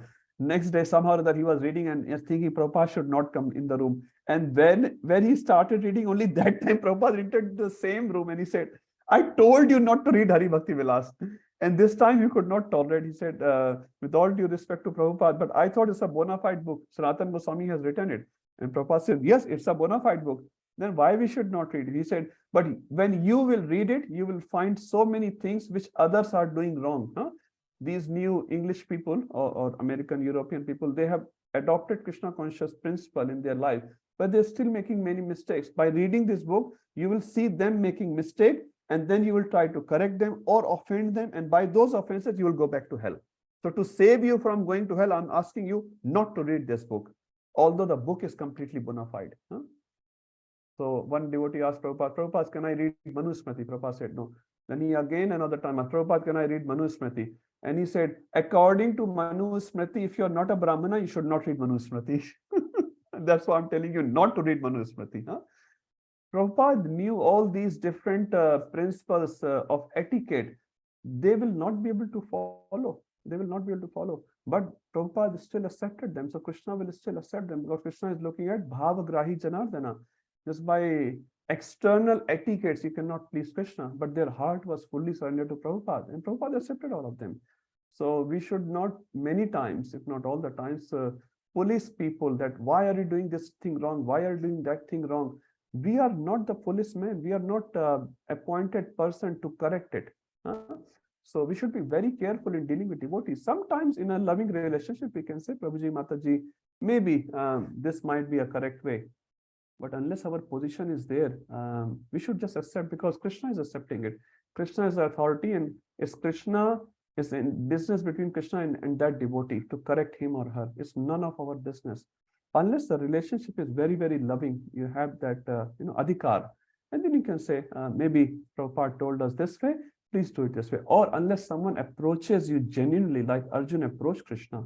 As we discussed in 2.7 now, the most freely distributed thing among this world is free advice. Everyone, anywhere, anytime gives us free advice. We don't want it. No one wants it. So we should not just becoming a deliverer of these free advices of Shastra and etiquettes. No, just adopt it. If you inspire people, they will also do it. Otherwise, there's not much need in poking our nose in every single corner. Why this thing is like that and like that. Let authorities deal with that. But we ourselves try to do the right thing, and we inspire people through our actions in whatever little way it's possible. Yes, Mahavasu Prabhu. Can I finish what I'm sort of discussing, and then I can? Yeah, please. Sorry. So, tapasa. Any examples of tapasa? People could not understand Krishna. So Vedair, we understand. Keshav Kashmiri. Tapasa. All the demons, bro. All the demons. Yeah, they do a lot of tapasya. Huh? Actually, Brahmaji said to Hiranyakashipu, no one has ever done this ghor tapasya as you have done. Huh? But what was the result? They became the enemy of Vishnu, better enemy. Huh? Before tapasya, they were less enemy. After tapasya, they become, yes, now I can kill Vishnu. Huh? They became worse enemy of Vishnu. Danena, anyone remember Dana? Karna was a big Danveer. When I was child, I'm sure other places as well, we had a storybook, and this was Danveer Karna. Definitely, Dan is very much appreciated. Even in Bhagavatam, if you read around 1.18, when Maharaj Parikshit is coming to the bank of Gangaji and asking sages, what should I do when my life is about to finish? One of the advice given to Maharaj Parikshit was give Dan, give charity. Yaksha was asking this question to Yudhishthira in Mahabharata, and he says, who is the best friend of a dying man? He says, charity. So it's written in Mahabharata as well, in Bhagavatam as well. But is that charity enough to go back to Godhead? That's the question. Huh? The charity is not wrong, and we should give charity. We reckon charity. Huh? But that itself will not lead to the perfection of life. Huh? Although it's a very, very noble quality. Ijja means Vedic sacrifices. Huh? Any examples of Vedic sacrifices? Worship.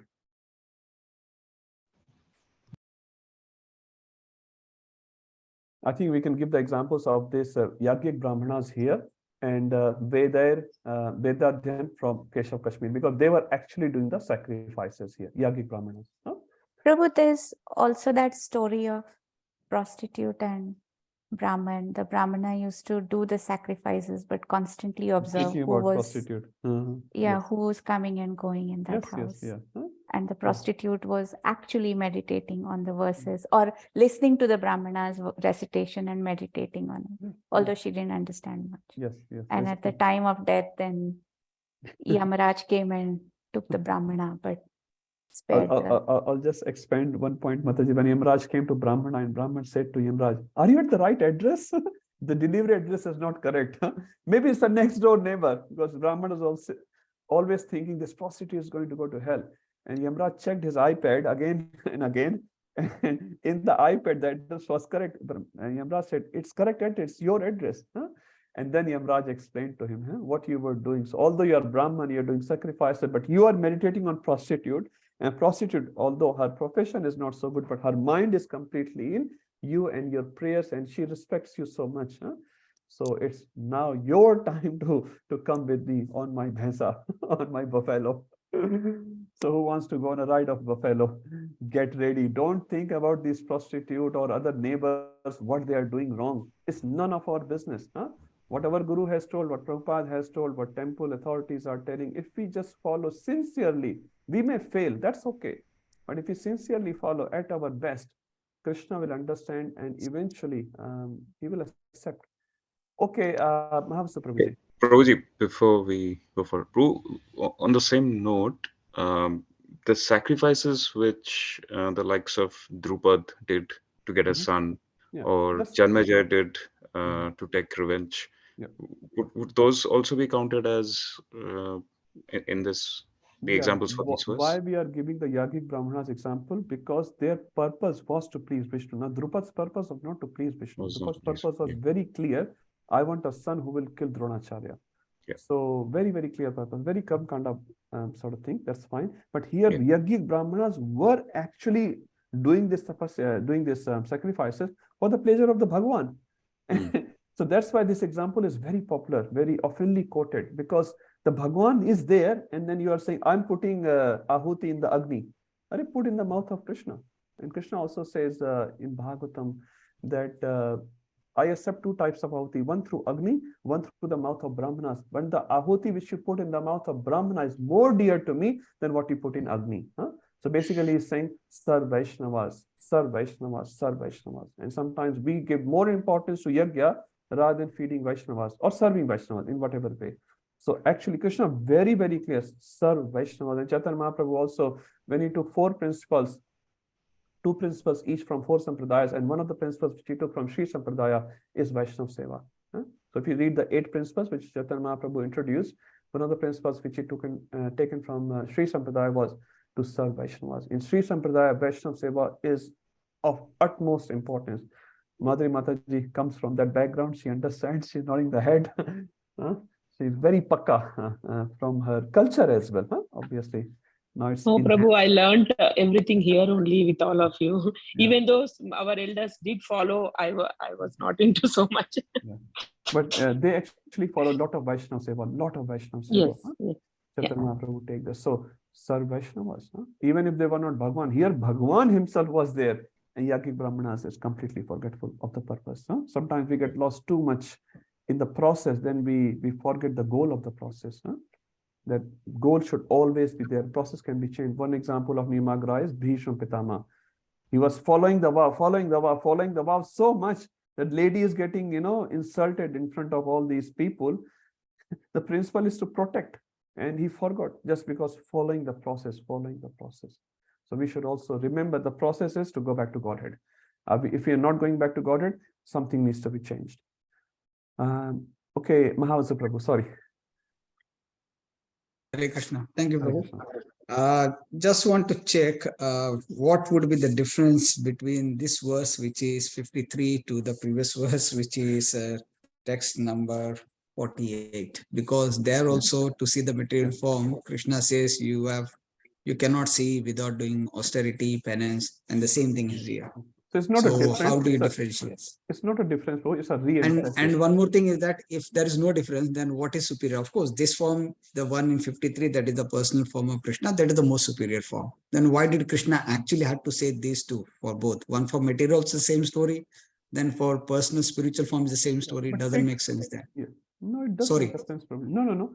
Because it's Krishna speaking. Now, which form he is representing? Krishna is saying to achieve me is not difficult. It's not just the physical form which he's talking, Prabhu. Duryodhana was also seeing Krishna's form in that sense. Jarasandha also saw Krishna's form. So the point is, you will not understand, and this is why the verse 54 is very important.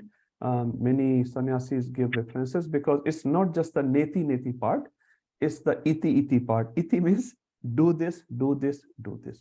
So, but it is shown that how rare it is. Sometimes if you buy a nice present for your son or your family member, he doesn't value it so much, and then you'll say, "Arey Baba, this is $1,200, You're throwing like that, So you have to tell sometime, how rare it is, Not that you want to show that I've spent $1,200 on you, but sometimes just so that they can respect it. So it's not a difference, Prabhuji. Take the principle here. It's a re-emphasis. Krishna's form is very, very rare. Now, which form we are talking earlier and later is the principle which we are talking. And darshan of Krishna is not a physical darshan, it's understanding of Krishna. Janma karma chame divyam evam yo veti tattvataha. Now, Janma of Krishna, Prabhu, even Muslims in India, Christians also know Mathura is the birthplace, and they will say in a very funny way or humorous way, but they do not understand this Divya Janma of Krishna. One example, Prabhu. Right. Okay. But I'm still not convinced because I don't see the difference between 48 to 53. That's what my question is. Yes, so it may be difficult as explained, but then I can't see the difference between these two. It's not satisfying in any form. Sorry for that. No, Prabhu, but there is no difference. It's a re-emphasis of the same point. Kalau nastev, gaterana. There is no difference.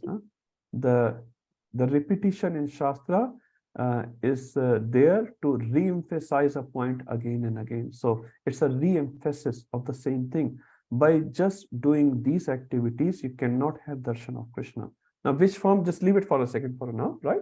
You cannot have darshan of Krishna. Now, this darshan does not mean a physical seeing of Krishna. Physical seeing of Krishna. This means understanding Krishna, which will be explained in the next verse. So, yeah, it's a repetition. Yes. Okay, thank you, Prabhu. Yeah, yes. Thank you. Prasanna Prabhu? Yeah, Prabhu, just wanted to share one. Yes. Yesterday, I was seeing one video, like, Bhakti Chashma. It is, the topic is Bhakti Chashma. Like, he will be always criticizing devotees. So you'll see one, there'll be running water, tap water is flowing, and he'll start criticizing the devotee. Bhakti, pura water is he'll start telling, and then he'll wear that Bhakti Chashma. Then that Bhakti you'll able to see that the devotee, that tap was faulty, actually has gone up and repairing it, and then he'll come and he'll fall on his feet in Mancha Kalpata, he'll do all those things. And another incident, one devotee will be sleeping on the ground, in the temple, and with a bead bag in his hand, and he was snoring and sleeping. And he's, kya devotee hai, idhar so raha hai, he'll start scolding him. Then he'll wear the Bhakti Chashma. Then the whole night the devotee will be making some presentation or something for the Lord. The whole night, and he couldn't complete his rounds, and he'll fall asleep. He'll sleep actually. Then you'll see that, just it's very nice actually. Someone can see that Bhakti Chashma. Some 4 or 5 shots are there. It's very nice. Yeah, maybe you can forward to Sundar Gopal Prabhu. Yeah, it's Yeah, very nice. Unless we wear that chashma, we cannot see the reality. And that's why again and again, we are told not to judge other people because we just don't know which situation they are coming from, what has happened with them last night or year before. We are no one to judge, and we have to be very careful. And even if they are making mistakes, unless we are the authority, it's very hard to sort of correct them. We don't know what is behind the scenes, and Krishna will inspire them in their heart when they are ready. Good sharing, Prabhuji. Okay, so let's understand what does not take us to Krishna. Now, next verse, Krishna will explain what does take to Krishna. This is a very, very famous verse. Rupam Prabhu is in the list. It should be, I guess. It's a very famous verse. No, wow. No. Please remember this verse. Prabhu, there are no verses from chapter 11. Hare Krishna.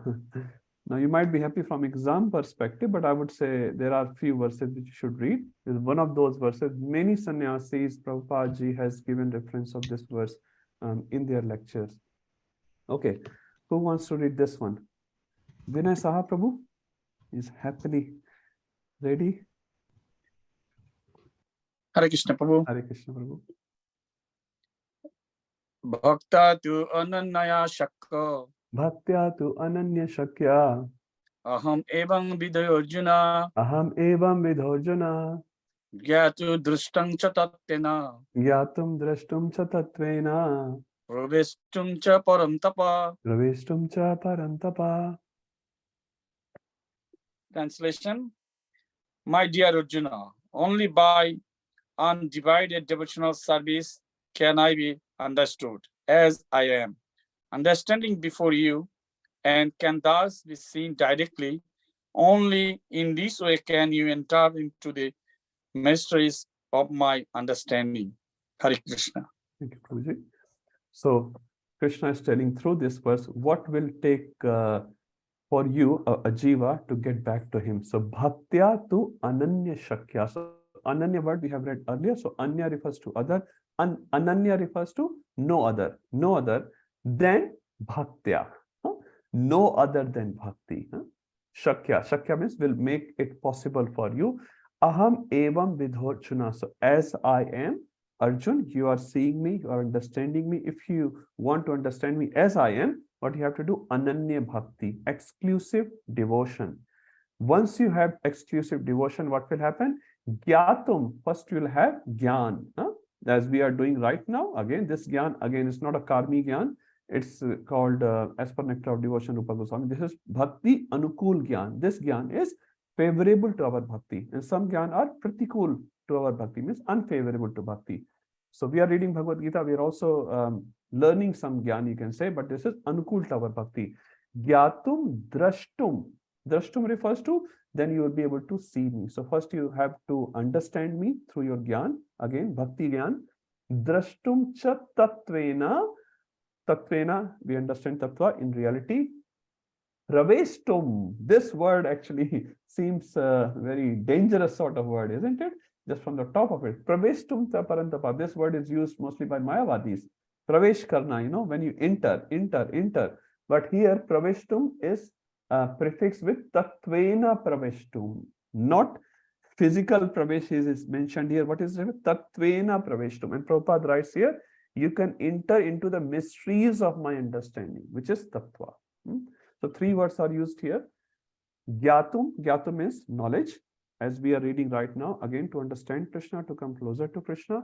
And once we have our knowledge, completely mature, drashtum, you can see Krishna. It says Nama, Rupa, Guna, Leela. So by taking holy names sincerely, we will be able to see Rupa of Krishna, form of Krishna. So Nama, you can say Gyatum, Drashtum. Drashtum is Rupa. You will be able to see Krishna. Again, not just a physical murti of Krishna. You will be able to understand this is real Radha Gopinath. This is not representation of Krishna, real Radha Gopinath. And Drashtum cha tatvena praveshtum. Tatvena praveshtum refers to you will enter into tattva, not in Krishna, and not get merged. So Mayavadis will love this verse, and I don't know how they translate. I have not read Mayavadi Bhagavad Gitas, but they use this verse sometime to represent. See, you will enter. Now, simple example you can give. I went to Canberra maybe 1 or 2 years ago, some time ago. Anyway, so this devotee was expecting me at a certain time, but I was a little late due to traffic. Anyway, so he called me, and I said, I have just entered into the Canberra. Does it mean I have merged into the Canberra? I'm the outskirts of Canberra. I've entered into the city, but it's all right. I've entered into Canberra. It's nothing to do. I've merged into Canberra.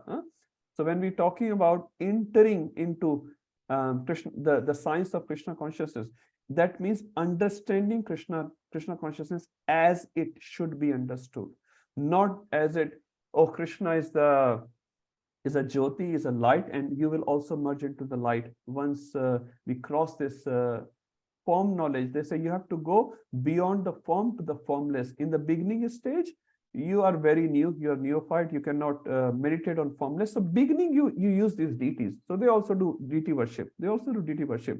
But once you become advanced, you have to go from form to formless, from sakar to nirakar, from personal to impersonal. But Krishna is not saying anywhere in these verses, you have to go beyond me. He's again and again saying, aham evam vidhorjuna, as I am standing in front of you. He is not saying there's a light beyond me, there's a impersonal thing beyond me, nothing like that. He's saying, as I am, again and again, Krishna is saying in these verses. So, gyatum drashtum cha tatvena praveshtum. So, praveshtum is not into the body of Krishna and merge. Tatvena praveshtum. You will enter into the mysteries of understanding Krishna. So, this verse basically telling us what is the key to get Krishna? Ananya Bhakti. There's nothing else. Ananya Bhakti. It's not the Gyan, it's not the Dan, it's not the Tapasya, it's not the Kriya, it's not the Vedic sacrifices. What it is? It is Bhakti of Krishna. Now, do we use Gyan? Yes. Do we do Dan? I'm sure all of you are encouraged to do Dan. New temple is coming up. We are encouraging more and more people. I also approached few people for Dan. Is it a Dan of a Karmi Dan? No, this Dan is a Bhakti, where we are saying, we take the jal from Ganga, we take the water from Ganga. When we go to Ganga, we take the water from Ganga, we offer it back to Ganga, and we get the benefit. Where do you get the water from? From your home tap? You take the water from Ganga. You buy a bottle somewhere, or you take just your hand. You take water from Mother Ganga, you offer it back to Mother Ganga. And by that, you have done Surya Pranam, you have done Ganga Pranam, and Ganga ji is very happy. So it's nothing we are giving to Krishna, we are taking from Krishna and we are giving back to Krishna. So who are we to give to Krishna? But by doing this activity, by adding our dan or any other activity, yat karoshi, yat ashansi, yat josi dadasiyat, by adding our activities with Krishna, we get the benefit, we get purified, and Krishna is very pleased with us. So this dan or any other activity, Vedadhyan, we all doing that. We are also doing Narsinga Yagya in the temple sometime. All those activities are very good if they take us to the purpose of that activity. Then that activity is called a bhakti activity or a devotional activity, not just a dan, say, which Karna was doing. And that dan could not save Karna. Krishna personally came to Karna and said, you come in this party, but Karna overemphasized his material relation over his spiritual relationship. He should have accepted, oh Krishna, you're ordering me, and whatever, dharmam tu sakshat bhagavad pranitam. You are saying this, that's my dharma. Forget Duryodhan, and Karna will be the winner. Karna became loser. He said, no, my material friendship is more important than Krishna's proposal. Krishna said, all right, no problem. Whatever is there, is there. So this is a very important verse. Now, Prabhupada in his purport has given a long purport. You see, Prabhupada's purport is very long. He has given so many references. Now we read this Ishvara Parama Krishna. Prabhupada gives this verse many times. He gives verse from Gopal Tapni Upanishad. He gives this Brahma Samhita verse 548, Mahavishnu when he is exhaling and inhaling. And he also gives this Shweta Upanishad verse, which Prabhupada gives many times. Yes, Deve Para Bhakti Ritha Deve Tatha Guru. So you have to have same bhakti in your Guru as you have in Krishna. Then all the knowledge of the Vedic purports will be revealed in your heart. So all this purport is given by Prabhupada, proving the one single point, Ananya Bhakti, exclusive devotion to Krishna, will take you back to Krishna and nothing else. If those other activities are helping you to become a better devotee, perfectly fine. You should use those processes to become a better devotee. Okay, last verse of this chapter. Now, Prabhupada called this verse as sum and substance of Bhagavad Gita. Now you can say, what? There's so many sum and substances, but Prabhupada called this verse as sum and substance of Bhagavad Gita. This verse tells us how to come to the level of 1154, Bhaktya tu Ananya Shakya, how to come to the level of Ananya Bhakti. Very important verse for sadhakas, for seekers, which we are. Let's see what this verse is saying. Madhuri Mataji, would you like to read? Sure, thank you. Mat karma kran mat paramo. Mat karma kran mat paramo. Mad bhakta sangha varjita. Mad bhakta sangha varjitaha. Nirvaira sarva bhuteshu. Nirvairaha sarva bhuteshu. Yasa mam eti pandava. Yasa mameti pandava. Translation. My dear Arjuna, he who engages in my pure devotional service, free from the contaminations of fruitive activities and mental speculation, he who works for me, who makes me the supreme goal of his life, and who is friendly to every living being, he certainly comes to me. Thank you, Mataji. So very systematically, Krishna is giving the process for the seekers. Yah samam iti pandava. If this is your goal, if you want to go back to Krishna, what all things you have to follow? In one verse, Krishna has given in a summary very beautifully. You'll see, mat karma krin. So what he's saying, mera karm karo. Do my activities. What does it mean by doing my activities? Only worship in the temple? No. Any activity you do, yat karoshi yadashansi yat josi dadasiyas, any activity you do have to be attached with me. Mat parmo. Parmo refers to here goal. Parmo. You make me the supreme goal of life. Mad bhakta, become my devotee. Now become my devotee here also means follow the process, angas of devotional service. There are 9 processes of devotional service. So you follow those processes. Sangha varjitaha. Sangha refers to material attachment. Now, Sangha has many meanings. I'll come back to all these words again. I'm just translating. Sangha varjita, give up the association. Which association? Obviously, bad association, not good association. Nirvairaha. Nirvaira means no enmity. Sarva bhuteshu, towards any living entity. So have no enmity, animosity towards any living entity. Yah samam iti pandava. So how many processes Krishna is giving? 1, 2, 3, 4, 5. 5 processes are given. If you can follow these 5 processes, Krishna is promising yah samam iti pandava. Let's read it again. Mat karm kran, mera karm karo. So my activities, Prabhupada writes, he engages in my pure devotional service. Now any activity can be his activity if he is attached and done for the pleasure of the Lord. One sannyasi was telling, even our sleep can be dedicated to the Lord. Why? Because unless you sleep for, let's say, 4 to 6 hours a day, can you serve Krishna rest of the 20 hours or 18 hours? You cannot. Your body in the present needs that rest. So actually your sleep can also be devotional service, but it doesn't mean you sleep for 18 hours and say, I'm doing a lot of devotional service today. Today is Ekadashi, so I will do, 14-hour long samadhi sleep, and Krishna will be counting that as devotional service. No. I was speaking to one old man who was in Vrindavan talking some devotional topics anyway. So he said, I've heard in a lecture that even if you sleep in Vrindavan, that's taken as Dandvat Pranam. I said, that's correct. But is that the only thing said?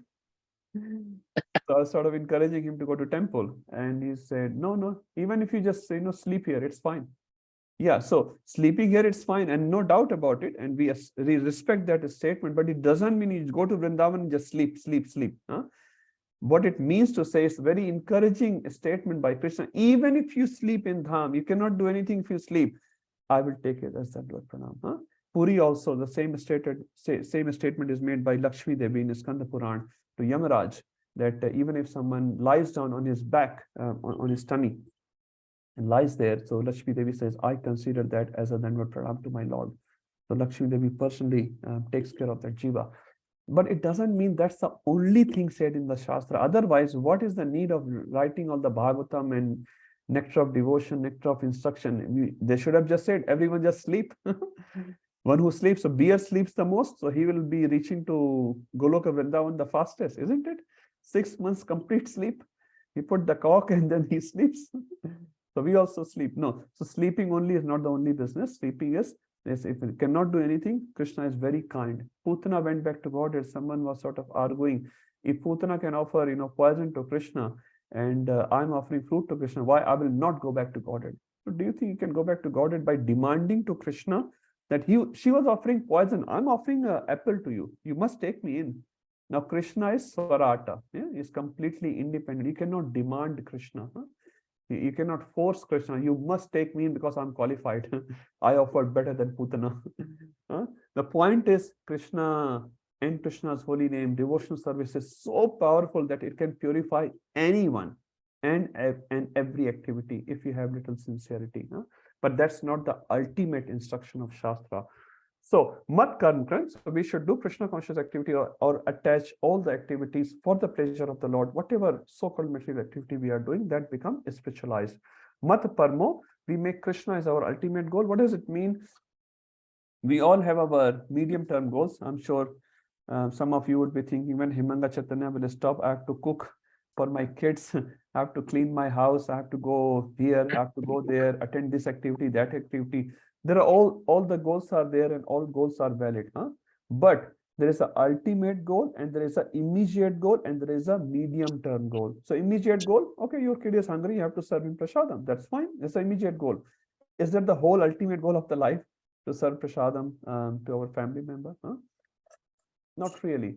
Medium-term goals, okay, I have to get PR, I have to get settled in my life, and I have to make my house, pay off my mortgage, blah, blah. Medium-term goal, all right. But is that the ultimate goal of life? No. Ultimate goal of life is very, very clear, to achieve Krishna Prema as ultimate goal. And all our immediate and medium-term goal should come under the ultimate goal. And what happens? The test happens, Radhanath Maharaj says, when the medium-term goal and our ultimate goal collide head to head. When there is a decision to be taken, medium-term goal or Krishna conscious goal. And when you are able to give up medium-term goal to achieve high-term, long-term goal, then you are a devotee. If you overrule Krishna conscious goals on underneath to your medium-term goal, that's not very nice. So all your medium or immediate goals should be leading to your ultimate goal. So Krishna is saying, make your ultimate goal. So it does not mean you need to leave your family, you need to leave your job, shave your head and all that. No, that's all okay. But it has to be very, very clear in your life. What is mat parmo? Krishna is my ultimate goal, and all the other activities should lead to him. Mat bhakta, become my bhakta. That is very clear. And as I said, it also means follow the activities of bhakti, even if your mind is not in bhakti. Externally, whatever we can, we try from morning to evening to follow those things to become better devotee. Sangha varjitaha. Now, sangha can have two meanings. One meaning of sangha can be our outer association, which means, a very simple example, if you associate with drunkard constantly, what will happen after some time? You will also have a desire. You may be a big devotee, this and that, but if you constantly associate with drunkards, it says one day you will become drunkard. A similar example is given. Even if you're a drunkard, if you constantly associate with devotees, you'll become devotee. So association matters a lot. This is outer association, and also it says inner association has to be very clean as well. So we should not hear Mayavadi lectures. We should not hear too much about demigod worship and going for this goal and that goal. So inner association has also be very, very clean. So the more our inner association is clean, the better we are. Then our outer association will automatically become a better association. So Sangha Varjita, and Sangha has many, many meanings. But the point is, our association should be very clean. Any bad association outside or inside should be given up. Nirvaira Sarva Bhuteshu.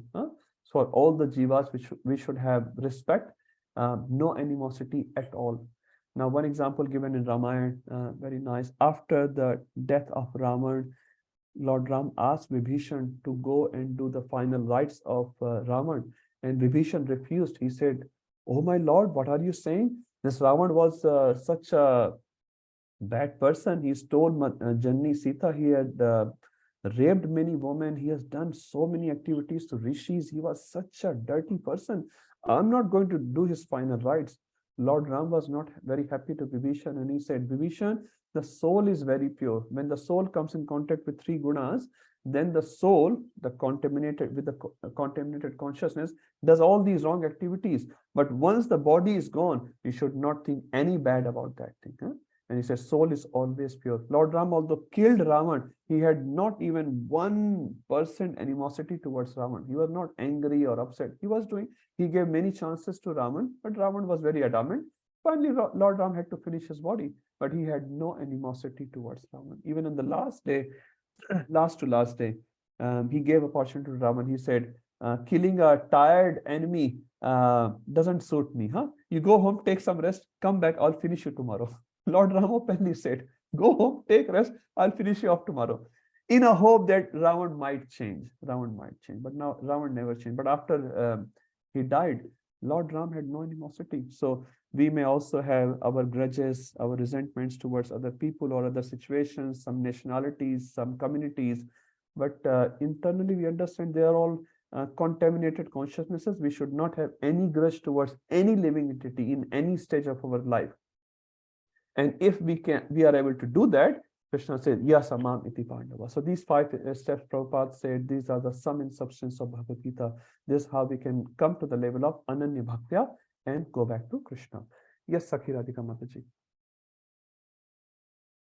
Prabhuji, the question is about inner association. Yes. That sometimes how to differentiate, or what is the difference between here? It is mentioned mental speculation and self-realization. So the mind is very clever. Sometimes it is only mental speculation, and it is also unfavorable to Krishna. But there is always a higher hierarchy, what is more favorable to Krishna. So how to understand on the inner association with the mind, how to work on it. Yeah, very, very nice question. Mataji is saying many times our mind justifies the actions done by us. No, this is Krishna conscious. This is fine. You're very tired. Let's sleep for another 10 hours. It says, when our kid is eating, oh, he's so hungry. When another kid is eating, we'll say, how glutton he is. When we are tired, we sleep, oh, we are so tired. When another person is saying, he's so lazy.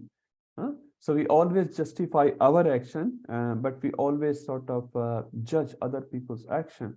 So how to sort of see the hierarchy within us as well, that what our action is also not the best action, or it can be improved.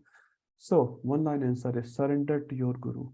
Surrender to your Guru. If your actions are aligning with the instruction of your Guru, special master, or your Siksha Gurus or local authorities, then you are doing right, because your mind will justify. This is the sort of role of mind, isn't it? He is doing his job perfectly. Our mind does his job perfectly. He justifies all your actions. Even one day you don't chant, he will justify you. I'm sorry. You don't chant, he will be able to justify why I'm not chanting. The devotees who are initiated, some of them at least, who are not chanting these days, they justify. This is perfectly fine. My life situation was like that. I had to quit. I remember when Mataji was taking the second initiation, she wasn't even chanting her rounds, and I wasn't even pointing out anything, but she was just justifying after the second initiation why she should not chant her rounds. I'm like, okay, don't tell me anything. I'm no one to listen to this. Why are you justifying it? So our mind justifies anything. That totally shows we have no surrender to, or very little surrender to our spiritual authorities. So if we don't keep our mind in the center, if we keep the instruction of Guru in the center, then mind may say anything. Mind may say, don't chant or go to movie and this and that. No problem. Let the mind say. Prabhupada said, let the mind, Tukaram said, Marathi, he said, I don't know Marathi. So Prabhupada knows, he said, someone was asking, mind goes here and there. So mind ko jane to tum mat jao. Let the mind go, you don't go. So what's the proverb, if you remember, Charu Mataji or Jamat, there's so many Marathis here. I didn't remember. Tukaram says, let the mind go, but you should not go. So the point here is, our mind will say many, many things, but we have to follow the instruction of Guru and the senior Vaishnavas, and then slowly, when our mind is also trained, the same mind will help us. Is that okay, Mataji? Yeah, it's a big stage. I'm also saying I have no realization, but in principle, I understand this is so true. If I listen to my Guru, I will always be doing the right thing. If I listen to my mind, 99% I'll be doing the wrong thing, because my mind always justifies my action. Okay, thank you, Mataji. Charu Mataji. Prabhu, I have heard a few classes where sannyasis have said that you really cannot, no one can really change their swabhava. Yes. So then where do all these instructions come into play? If we can't change our swabhava, and if our swabhava, if our mind is, if I'm one of those people who continues to justify my action, regardless of what I am learning from Shastra or hearing from others or being in good association, how does all this make me a positive person? Yeah. Very, very good question and very practical, because we all struggle with our mind. Huh? Most of the time, we know what is right, what is wrong, but our mind comes in between and sort of, defeats the whole purpose. So Chanakya Pandit said, what you're saying, Mataji, is perfectly valid. In one of the Sanskrit verses, it says, the swabhava cannot be changed, the nature of the person cannot be changed. And Chanakya is quoted by even Prabhupada as well. So many of his Sanskrit verses, many of his teachings were quoted even today, sannyasis quote. So first thing first, yes, our swabhava cannot be changed. But the answer is given by Jiva Goswami in Shat Sandarbhas. So where Jiva Goswami is explaining, although this statement is perfectly valid, that our swabhava cannot be changed, and we know that, huh? 20 years ago, before you started chanting, there might be some habit in you. You still struggle with the same habit. I struggle, I'm being very honest. It cannot be. But Jiva Goswami says, yes, what is said is completely true in the material realm. If you're dealing completely in the material realm, mind cannot be changed. Sorry, there's a kahavat in Hindi, kutte ki poonch. Some will know the tail of a dog. You put 20 years in a pipe and you take it out, start ting. Same. So it's valid. These examples are not wrong. Huh? Prabhupada is also saying that is, but because we are not our mind, we are not the mind. Mind is material entity. Mind is covering us. Are we the mind? We are not the mind. It's a hired entity. We have hired the mind to gratify our senses. Because we are not the mind, the change is possible. That's what Jiva Goswami says. And how? If you work on the spiritual side of it, material side of it, perfectly fine. Mind cannot be changed. It's our mind. Spiritually, it's not our mind. Mind is external to us. Chaitanya Prabhu many times says, don't look through the mind, look the mind. Don't look through the mind. Through the mind means I'm looking through the world with my mind. Like I have these glasses. If I have red glasses, I will see the whole world as red glasses. But if I take my glasses out, then I will be able to see. Not materially, I cannot see. Spiritually, if I take these glasses out and put, Prasanatma Prabhu was talking about the Bhakti ka chashma. So, yes, so Jiva Goswami says the change is possible in a good association. Now, why do we struggle so much? We are having good association of Prabhupada, Shastra, many wonderful devotees around us. Bhakti Maharaj gives a very nice answer of that. He said there are two things are there. One thing is there, many times change is happening, but bhakta of his humility not realizing it. An example Maharaj gives, you go to India, you sit in an aeroplane, Air India or Singapore Airlines, whatever it is. It goes at the speed of 1,000 kilometers plus. But when you are sitting, you're completely fine. You're typing in your computer, you're writing a letter or whatever. You're completely fine. Most of them, sometimes turbulence comes, but you don't realize. But you are going with a super fast speed, 1,000 kilometers an hour. It's a lot of speed. So many times devotees don't realize, but the change is happening. Then Maharaj said, another thing is, many times change is not happening actually, and you're right, change is not happening. We know we are still fallen. Our Kam, Krodh, Lobh, Moh, Mad, Matsar, sometimes I feel it's exactly the same what it was earlier. Change is not happening. And he said, the reason of that change not happening, really not happening, because of our aparadhas. Not that we are not doing the right thing. We are doing the right thing, but with the right thing, we are doing a lot of wrong things. My Guru Maharaj gave very nice thing. He said, why we are not able to chant attentively? Many times you sit 5 a.m. in the morning with dhoti, kurta, tilak and all that, still you're not able to chant attentively. Why? Because he says that 2-hour chanting is not that 2-hour chanting. What you do 22 hours in the day, that defines your 2 hours. So of the 22 hours, you are, abusing devotees and you're calling wrong names and criticizing and judging and all that you are doing. And then 2 hours you want to sit down nicely and chant. You cannot chant. He said 22 hours you have to prepare first to be able to chant attentively for 2 hours. And we don't do that. He said no one criticizes devotees while chanting, but while the chanting beats are off, you criticize, you offend, you judge, you make so many mistakes, sinful activities, offensive activities. Because of those 22 hours of activities, they impact our chanting. And because the chanting is inattentive, everything else is not happening the way it should happen. Does that make sense? It does, Prabhu, but also just thinking aloud, also our impressions from the many past karma make us who we are. They make our But swabhav to that's on be the what it material level. is. We're talking on the material level. That's correct. But that prompts us to do the actions on a material platform, which again leave impressions, and therefore our spiritual activities are not able to overcome those, or maybe we are not able to perform the spiritual activities the way we should do. So where my confusion is coming is that, yes, I'm doing this, yes, I'm doing this, and I can see that there are certain things that I used to like a lot when I was younger. I don't appreciate them anymore at all. But probably they are not important. Probably it's my age. But there are certain things that I had a lot of aversion to, and I still have that aversion to. And I don't like it because it's a kind of attachment. And I don't want to be in a situation where, I am just thinking of all of that when I'm dying. Yeah. So, and also the one thing we can attach, Mataji, what you are saying, it takes time to become pure devotee, because we have impressions for zillions and trillions of life. It's not going to happen overnight. So it says whatever devotion service you are doing, it will definitely fructify, but it's just our sincere efforts, how sincerely we are trying to cut our attachments. And everyone's talwar sword is different. Someone may have, a very bald edge, someone have a sharp edge, someone can go very speed up. Someone younger to you in age, on material age, comes in front of you in Krishna consciousness, he speeds up so much.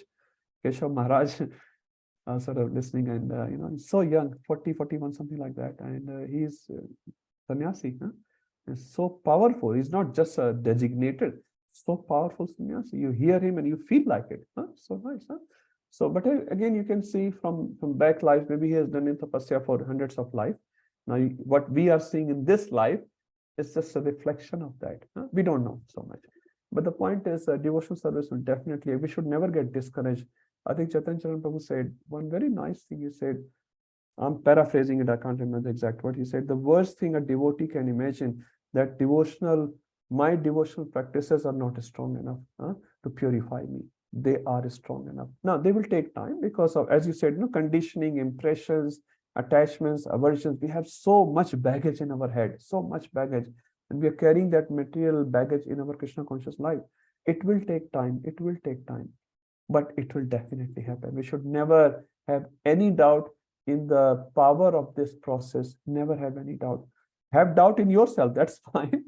Never have doubt in the process, and never have doubt in our spiritual master. We are not strong. Our spiritual master is very, very strong. And one name of Krishna, it says, can cut so many sinful reactions which we cannot even commit in different lifetimes. So the power of the holy name will eventually, one day, I don't know, maybe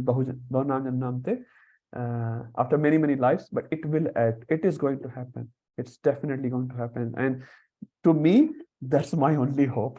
That's my only hope. I have no confidence in myself, but I have confidence in the Shastra and in the process. That's definitely true. Now, how it will act on me, that's because I'm stopping myself. It will take time. It will happen. It will happen. Just Sripala Prabhu said one more thing. I'll say and then I'll stop.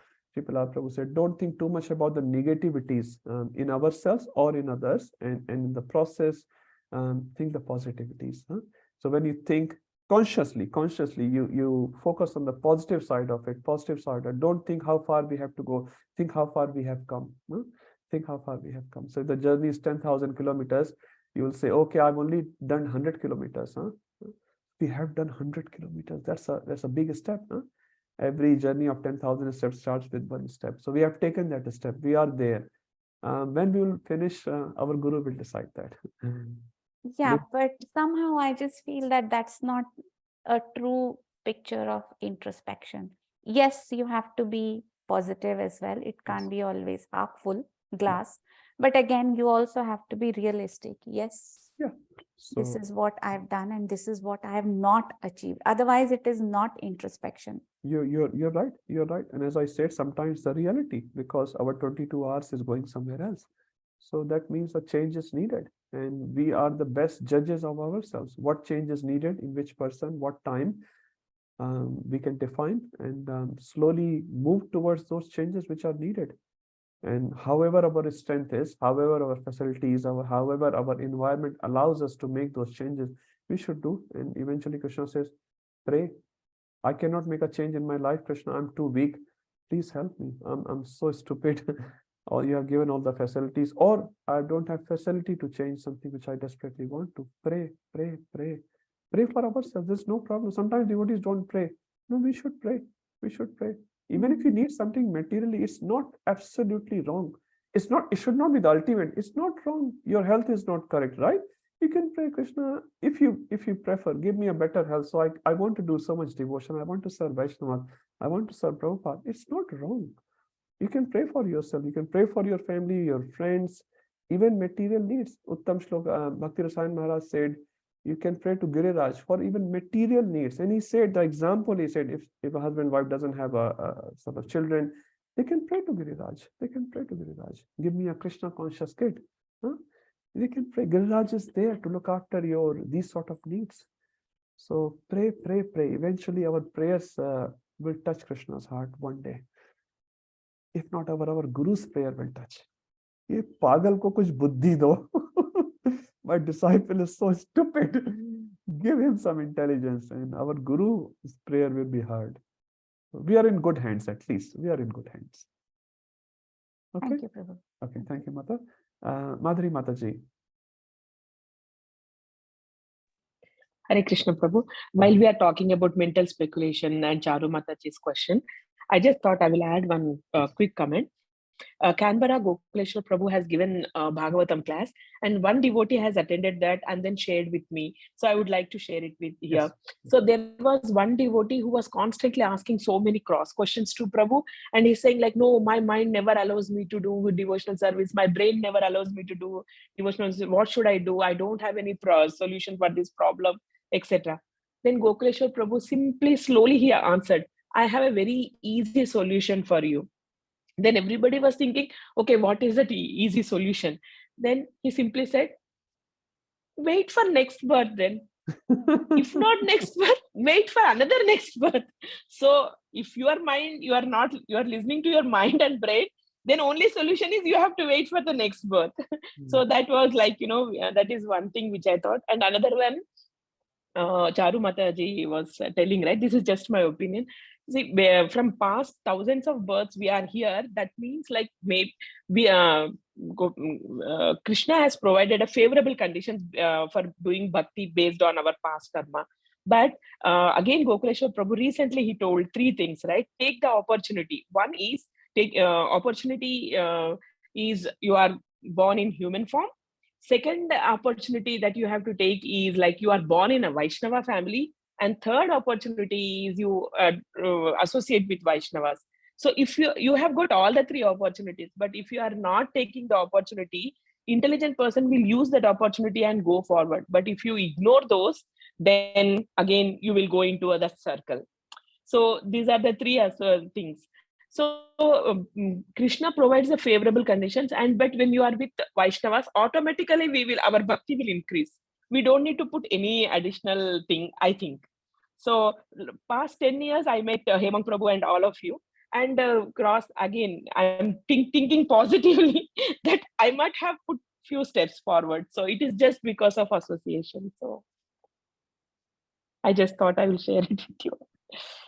Thank you, Mataji. Very nice. And Charu Mataji, you can see the innocence of Madhuri Mataji's statements. Huh? So nice. She's just from the heart sharing. It's very nice. But there is some truth in that as well. Now, we have a lot of baggage, but I would also say Krishna's name process, sadhus are very powerful. They will act. They will act. Sometimes Prabhupada said, I'll drag you back to Godhead. Drag you back. Huh? You don't want to go back to Godhead. I will drag you back to Godhead. Huh? So that clearly shows Jiva's normal default situation. Doesn't want to go. Tukaram's wife, Tukaram says, Chalo Bhagwan, Bhagavad Dham jayenge. Nahi, bhais ko pani pilana hai. We are like those ones. Huh? Bhais ko pani pilana hai. We have some important tasks to do other than doing devotional service to our spiritual master. Okay, no problem. No problem. Wait for the next birth. Thank you, Madhuri Mataji, and thank you, Charu Mataji. Nice questions, and it is important for all of us, as Mataji was saying, Charu Mataji, introspection, a real introspection. Huh? real introspection is also needed, not just in the ear. Okay, thank you. Jai Dharma Prabhu. Just a comment, Prabhu, not because it's. I think when Mataji was asking the question, somehow it reminded me chapter 333, where Arjuna asked the similar question, like Sadrisham Chestate Swaya Prakriter Gnanavanamapi. It ends with Nigraham Kim Karishyasi. So everyone acts according to his nature. What anything can will do. And subsequently, I think Lord answers like stumbling blocks like Raga, Dvesha, and doing something, even though if it is faultily, doing like Swadanam Nidhana Shreya Paradharmo. Bhayabaha. Yeah. So the topic there discussed very clearly is Vasana and Vritti. So Vritti should be encouraged, Vasana should be suppressed. So we have to clearly define our Vritti. So Vritti is no problem. Brahman Vritti, Kshatriya Vritti, Vaishya Vritti, no problem. Vasanas have to be curbed. Thank you, Prabhuji. Satyabhama Mataji.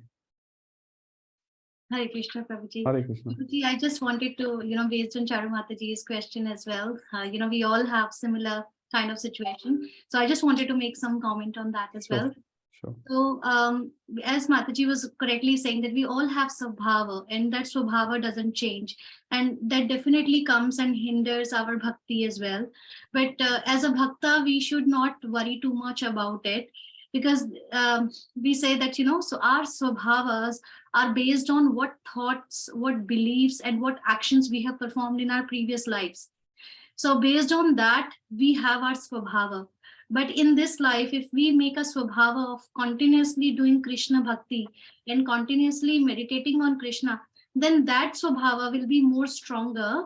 And it depends on how much Swabhava, negative Swabhava we have accumulated in our previous life, and how much we have to put pure Swabhava in this life to, cut those and then have more of positive in our this life. I was also seeing the other example wherein they were saying we try, in a glass of jar, they put a lot of dust, and in a lot of dust, and we try to take spoon by spoon to purify that glass of water. And similarly, we try to keep working on our anger, lust, greed, little by little, but that doesn't work. Our original Swabhava keeps coming back again and again.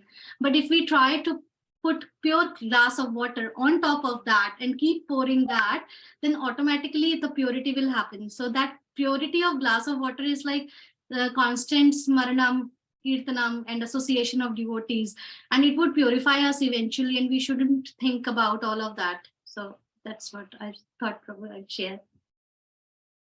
Thank you, Mataji. And one more point, Charu Mataji. Thank you. That was really nice. Yeah. Even Madhuri Mataji, thank you. Yeah. And one visit to Madhuri Mataji's house, one visit to Satyabhama Mataji's house. We'll give you a lot of that ink, fresh glass of water with a lot of nice prasadam. I was just thinking, Prabhuji, when Madhuri Mataji mentioned about Gokuleshwar Prabhuji in one of the classes that we attended, he said some devotees say, we can't focus much on chanting. Our mind goes here and there, here and there. What should we do? So he said, increase the chanting more, increase it more, increase it more. So if he gave an example, look, if you go to a doctor, you have some problem, and the doctor gives you some medication, he'll start with a low dose. If it doesn't work, he'll increase the dose. Further doesn't work, 250 mg, 500 mg, and nothing works, then send him to ICU. And ICU in his lecture was intensive chanting unit. So that was really nice. That's very good. And that's why it says sometimes devotees should come and chant 64 rounds together. It's very, very powerful. We should all try, Purushottam Mass is coming, Ekadashi is on Saturday. I highly recommend all of you, wherever possible, and make it possible, like put sincere effort. Come prepared for 64 rounds chanting. Prepare a day or two before, because it is very, very powerful. Radhanath Maharaj told his top leaders like Radheshyam Prabhu, Varanga Prabhu. Radheshyam Prabhu is giving this in a class, so I'm just sharing that. He said, Guru Maharaj invited us in a room, all these top leaders, and he said, my recommendation is that, I know you guys are very busy. My recommendation is, not instruction, he said, Maharaj said, not instruction, recommendation is, you should all chant 64 rounds on Ekadashi. And Radheshyam Prabhu was saying, since that time, I'm trying to chant 64 rounds. Sometimes I'm able to chant only 55, 60 and all that, but mostly. So I was hearing like, my God, if this person can do 64 rounds on Ekadashi while having, 100,000 activities devotional in his plate, why can't I do it? I have no comparison in front of his schedule. I think I'm very busy, but he's chanting 64 rounds on Ekadashi. That's amazing. And Maharaj clearly said, this is not my instruction, it is my recommendation. So I'm passing that recommendation to all of you, including myself. Ekadashi 64 rounds, a high dosage is needed for us. Many times we just stick to 16. That's why the taste doesn't come. We should increase 64, 32, at least 32 we should do. At least 32 on Ekadashi. We should do that. How we do it, our situation will vary. If we can prepare, we can do it. So we can try. Again, a recommendation from His Holiness Radhanath Maharaj. Okay, Sakhi Radhika Mataji, last one we'll take quickly and then we'll stop. Prabhu, I just wanted to share like what Charu Mataji is asking about. I want to talk about Radhanath Maharaj only. So Radhanath Maharaj has a disciple, very senior Prabhuji is there. His name is Anand Vrindavan Prabhu. And he asks these kind of questions which Charu Mataji asks. And Maharaj told him that only somebody who's very serious will think all these things. So it's a very good sign to ask these questions first. And then Maharaj said there's a lot to these types of questions. But I just wanted to say that seriousness also, sometimes when we are too serious, sometimes we want to get into control. Oh, I want, because the case studies, the Bhagavatam personalities have such high standards, then sometimes we feel there is no scope. When Chitraketu kind of a person had to become Vratrasura, what will happen to us? Sometimes the thought comes, but then we also see a Jamila. So it is a very individual thing, and we are very uniquely in love with Krishna, and he loves us uniquely. So if we have that, like this is what Maharaj is saying, I'm not saying it. So if we have that faith that I am uniquely in love with Krishna, and I am unique, my Swabhava is unique, and Krishna is giving that Swabhava to me, like it's coming from Krishna, and I've collected this, but Krishna is making happen that I'm getting rid of it, and I'm going slower and slower, because the loophole is the blessings of the sadhus, which Krishna is only providing me. So I am unique for Krishna, and Krishna is unique for me. And for every individual, it is there that Krishna loves you and he will take care of you. But if we feel we are not able to love Krishna, then Krishna is happy that he's feeling, because he's feeling like that. And then Krishna will provide more and more circumstances that we can love Krishna that way. So it is a good sign to feel like that. At the same time, the faith should not go. That's what Radhanath Maharaj said. Yeah. Hari Bol. Thank you. Mataji and Prabhuji, by listening your questions and comments and realization, I feel like you should be giving classes, not me. You have all so much taken from all these sadhus in which you're sharing. So thank you so much. Thank you, Charu Mataji, for asking the question, because Bhagavad does two things. He starts the topic of Krishna, and then the other Bhagavats respond. So all those Bhagavats who responded and not responded, thank you. Very, very nice discussion. So thank you, all of you. Please keep reading like that. It's very nice to be in association of devotees. Otherwise, the chances are very, very low. But if we are together, one day, by mercy of Prabhupada, we will be able to come to those standards. Okay, it's almost 6 o'clock. I'll stop here. Quickly, who joined us late. So our exam is 30th June, is it right? Rupam Prabhu is still here somewhere. He was angry, or not angry, but he was saying 30th June. No, 30th July. Your exam is on 30th July. Please be ready. Whatever arrangements you have to make, please make accordingly. It will be at 2 to 5, as we have done in the past. Same format. We'll discuss more when we come close to that. Please submit your assignments by 30th of June. Late assignments will not be accepted. Very clear. Attendance has to be 75% with your videos on. If it is not happening, I'm repeating the same thing. Your attendance will not be counted if you're off camera. And Sundar Gopal Prabhu is noting down. every week again as his seva, as we have discussed earlier, so that we can at least get our 2 or 2.5 hour association on a weekly basis. So we can, Hare Krishna, someone saying something? Sorry, the assignment need to include chapter 12 also, Prabhu. 30th June, it's. Yes, Prabhu, there are only like 6-7 questions. Just finish it off. Okay, chapter. We still have 2 more classes in this month. We will cover most of the time. And again, if you have confusion, you can ask me. That's no problem, because I want to be ready a month before. Otherwise, students submit last minute. Even if it's a pressure for you, pressure for me, it doesn't help actually. So please, humble request to all of you. We are completing module 2 almost. Only 120 verses to go. So we should, again, we have each other association for next probably 1.5 years more. So please take benefit. And if I need to be corrected in any way, please tell me whatever possible for me. I'll try to do it. It's for the benefit of all of us, including me. So I'm requesting all of you humbly to come in each other's association every week, at least for 2.5 hours. Read Bhagavad Gita at least for 1 hour. Read all these verses with purport before coming to the class for our own benefit. And assignments are very, very easy relatively. So please complete it. Come on in the class, and if attendance is less than 75%, Sundar Gopal Prabhu, if possible, if someone is not sure how much attendance he or she has, you can please tell him. So please ask if you're not sure how much attendance you have done so far. We're not going to send everyone because it's too much work for Sundar Gopal Prabhu. So if you're not sure, please ask your attendance, but at least a week before we will inform you if you're not sitting in the exam. So that is very clear, but please ask a question and Prabhuji will respond to the percentage. If you need details of individual day, he has every single detail from the very beginning of week 1. We have very detailed description of attendance and we kept it for first this purpose. So we are very, very clear on that. So please, humble request again, to come in association of devotees and read Srila Prabhupada books for our purification. Okay. Sundar Prabhu, anything else?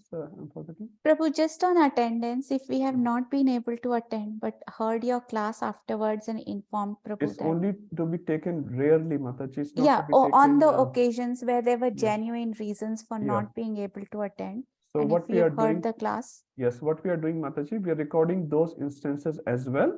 So if it is happening on a regular basis, we will consider it, it's not such a genuine cause. Huh? Sometimes everything happens. I'm also family person. My boy is sitting next to me, waiting for me now.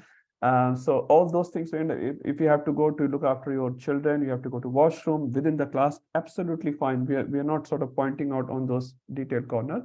In general, we are saying, please attempt to come together every week. Like we are having such a nice discussion today, we can have it every week, and some good points will come out of those. So this only for those, and that's why its attendance is 75%, not 100%. Huh?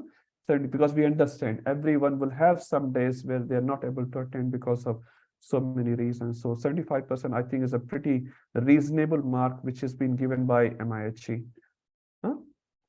Mahasa Prabhu, any quick thing, please? 603. Yes, Prabhu, quickly, just want to ask you if you can do this in the next class, is that if you can give us guide like you gave us as to what sort of questions will be asked, because in the previous module you explained like these are the questions or type of the question that will be asked. If you can guide us, so then it will be helpful for us, all of us, to do the preparations for the exam. Please. Absolutely, we can do that. Huh? We can Thank you, definitely Prabhu. do that.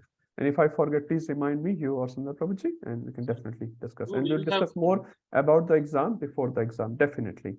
We'll dedicate the whole class. Sorry, Prabhu. Will we have like a couple of revision classes, like 2 of them, like previously we had? Let's decide that later. 23rd July, definitely for revision. 16th, let's decide as we go forward. Huh? Sure, At least 23rd will be there. I want to cover the good topics. Definitely the verses which Rupan Prabhu is going to present. Although I have a bigger list, but I'll follow whatever MIHE is giving. We'll just follow. So at least revise those verses and some here and there. If you need 2 classes, I have no problem with that. Huh? But let's decide that later. But 16 or 23 or only 23, we'll decide it. Huh? Sure. Okay, let's stop here. I'm sorry to go over time at least 5 minutes. So there was one more thing. Okay, quick one. Did you want to say about the class on the 2nd July? We wanted to. Okay, okay, let's say that. So 2nd of July is kids' holidays. Many young kids and parents are going here and there. That's fine. So we'll have a class on 28th of June, which is Wednesday, instead of 2nd of July, which is a Wednesday night, the standard 7 to 9 p.m. class. And we'll just continue like that. Okay, just for 1 week. Just for 1 week. Huh? Okay, let's stop here. Srila Prabhupada ki jai, Srimad Bhagavad Gita ki jai. Gaur Premanande, Hari Hari Bol.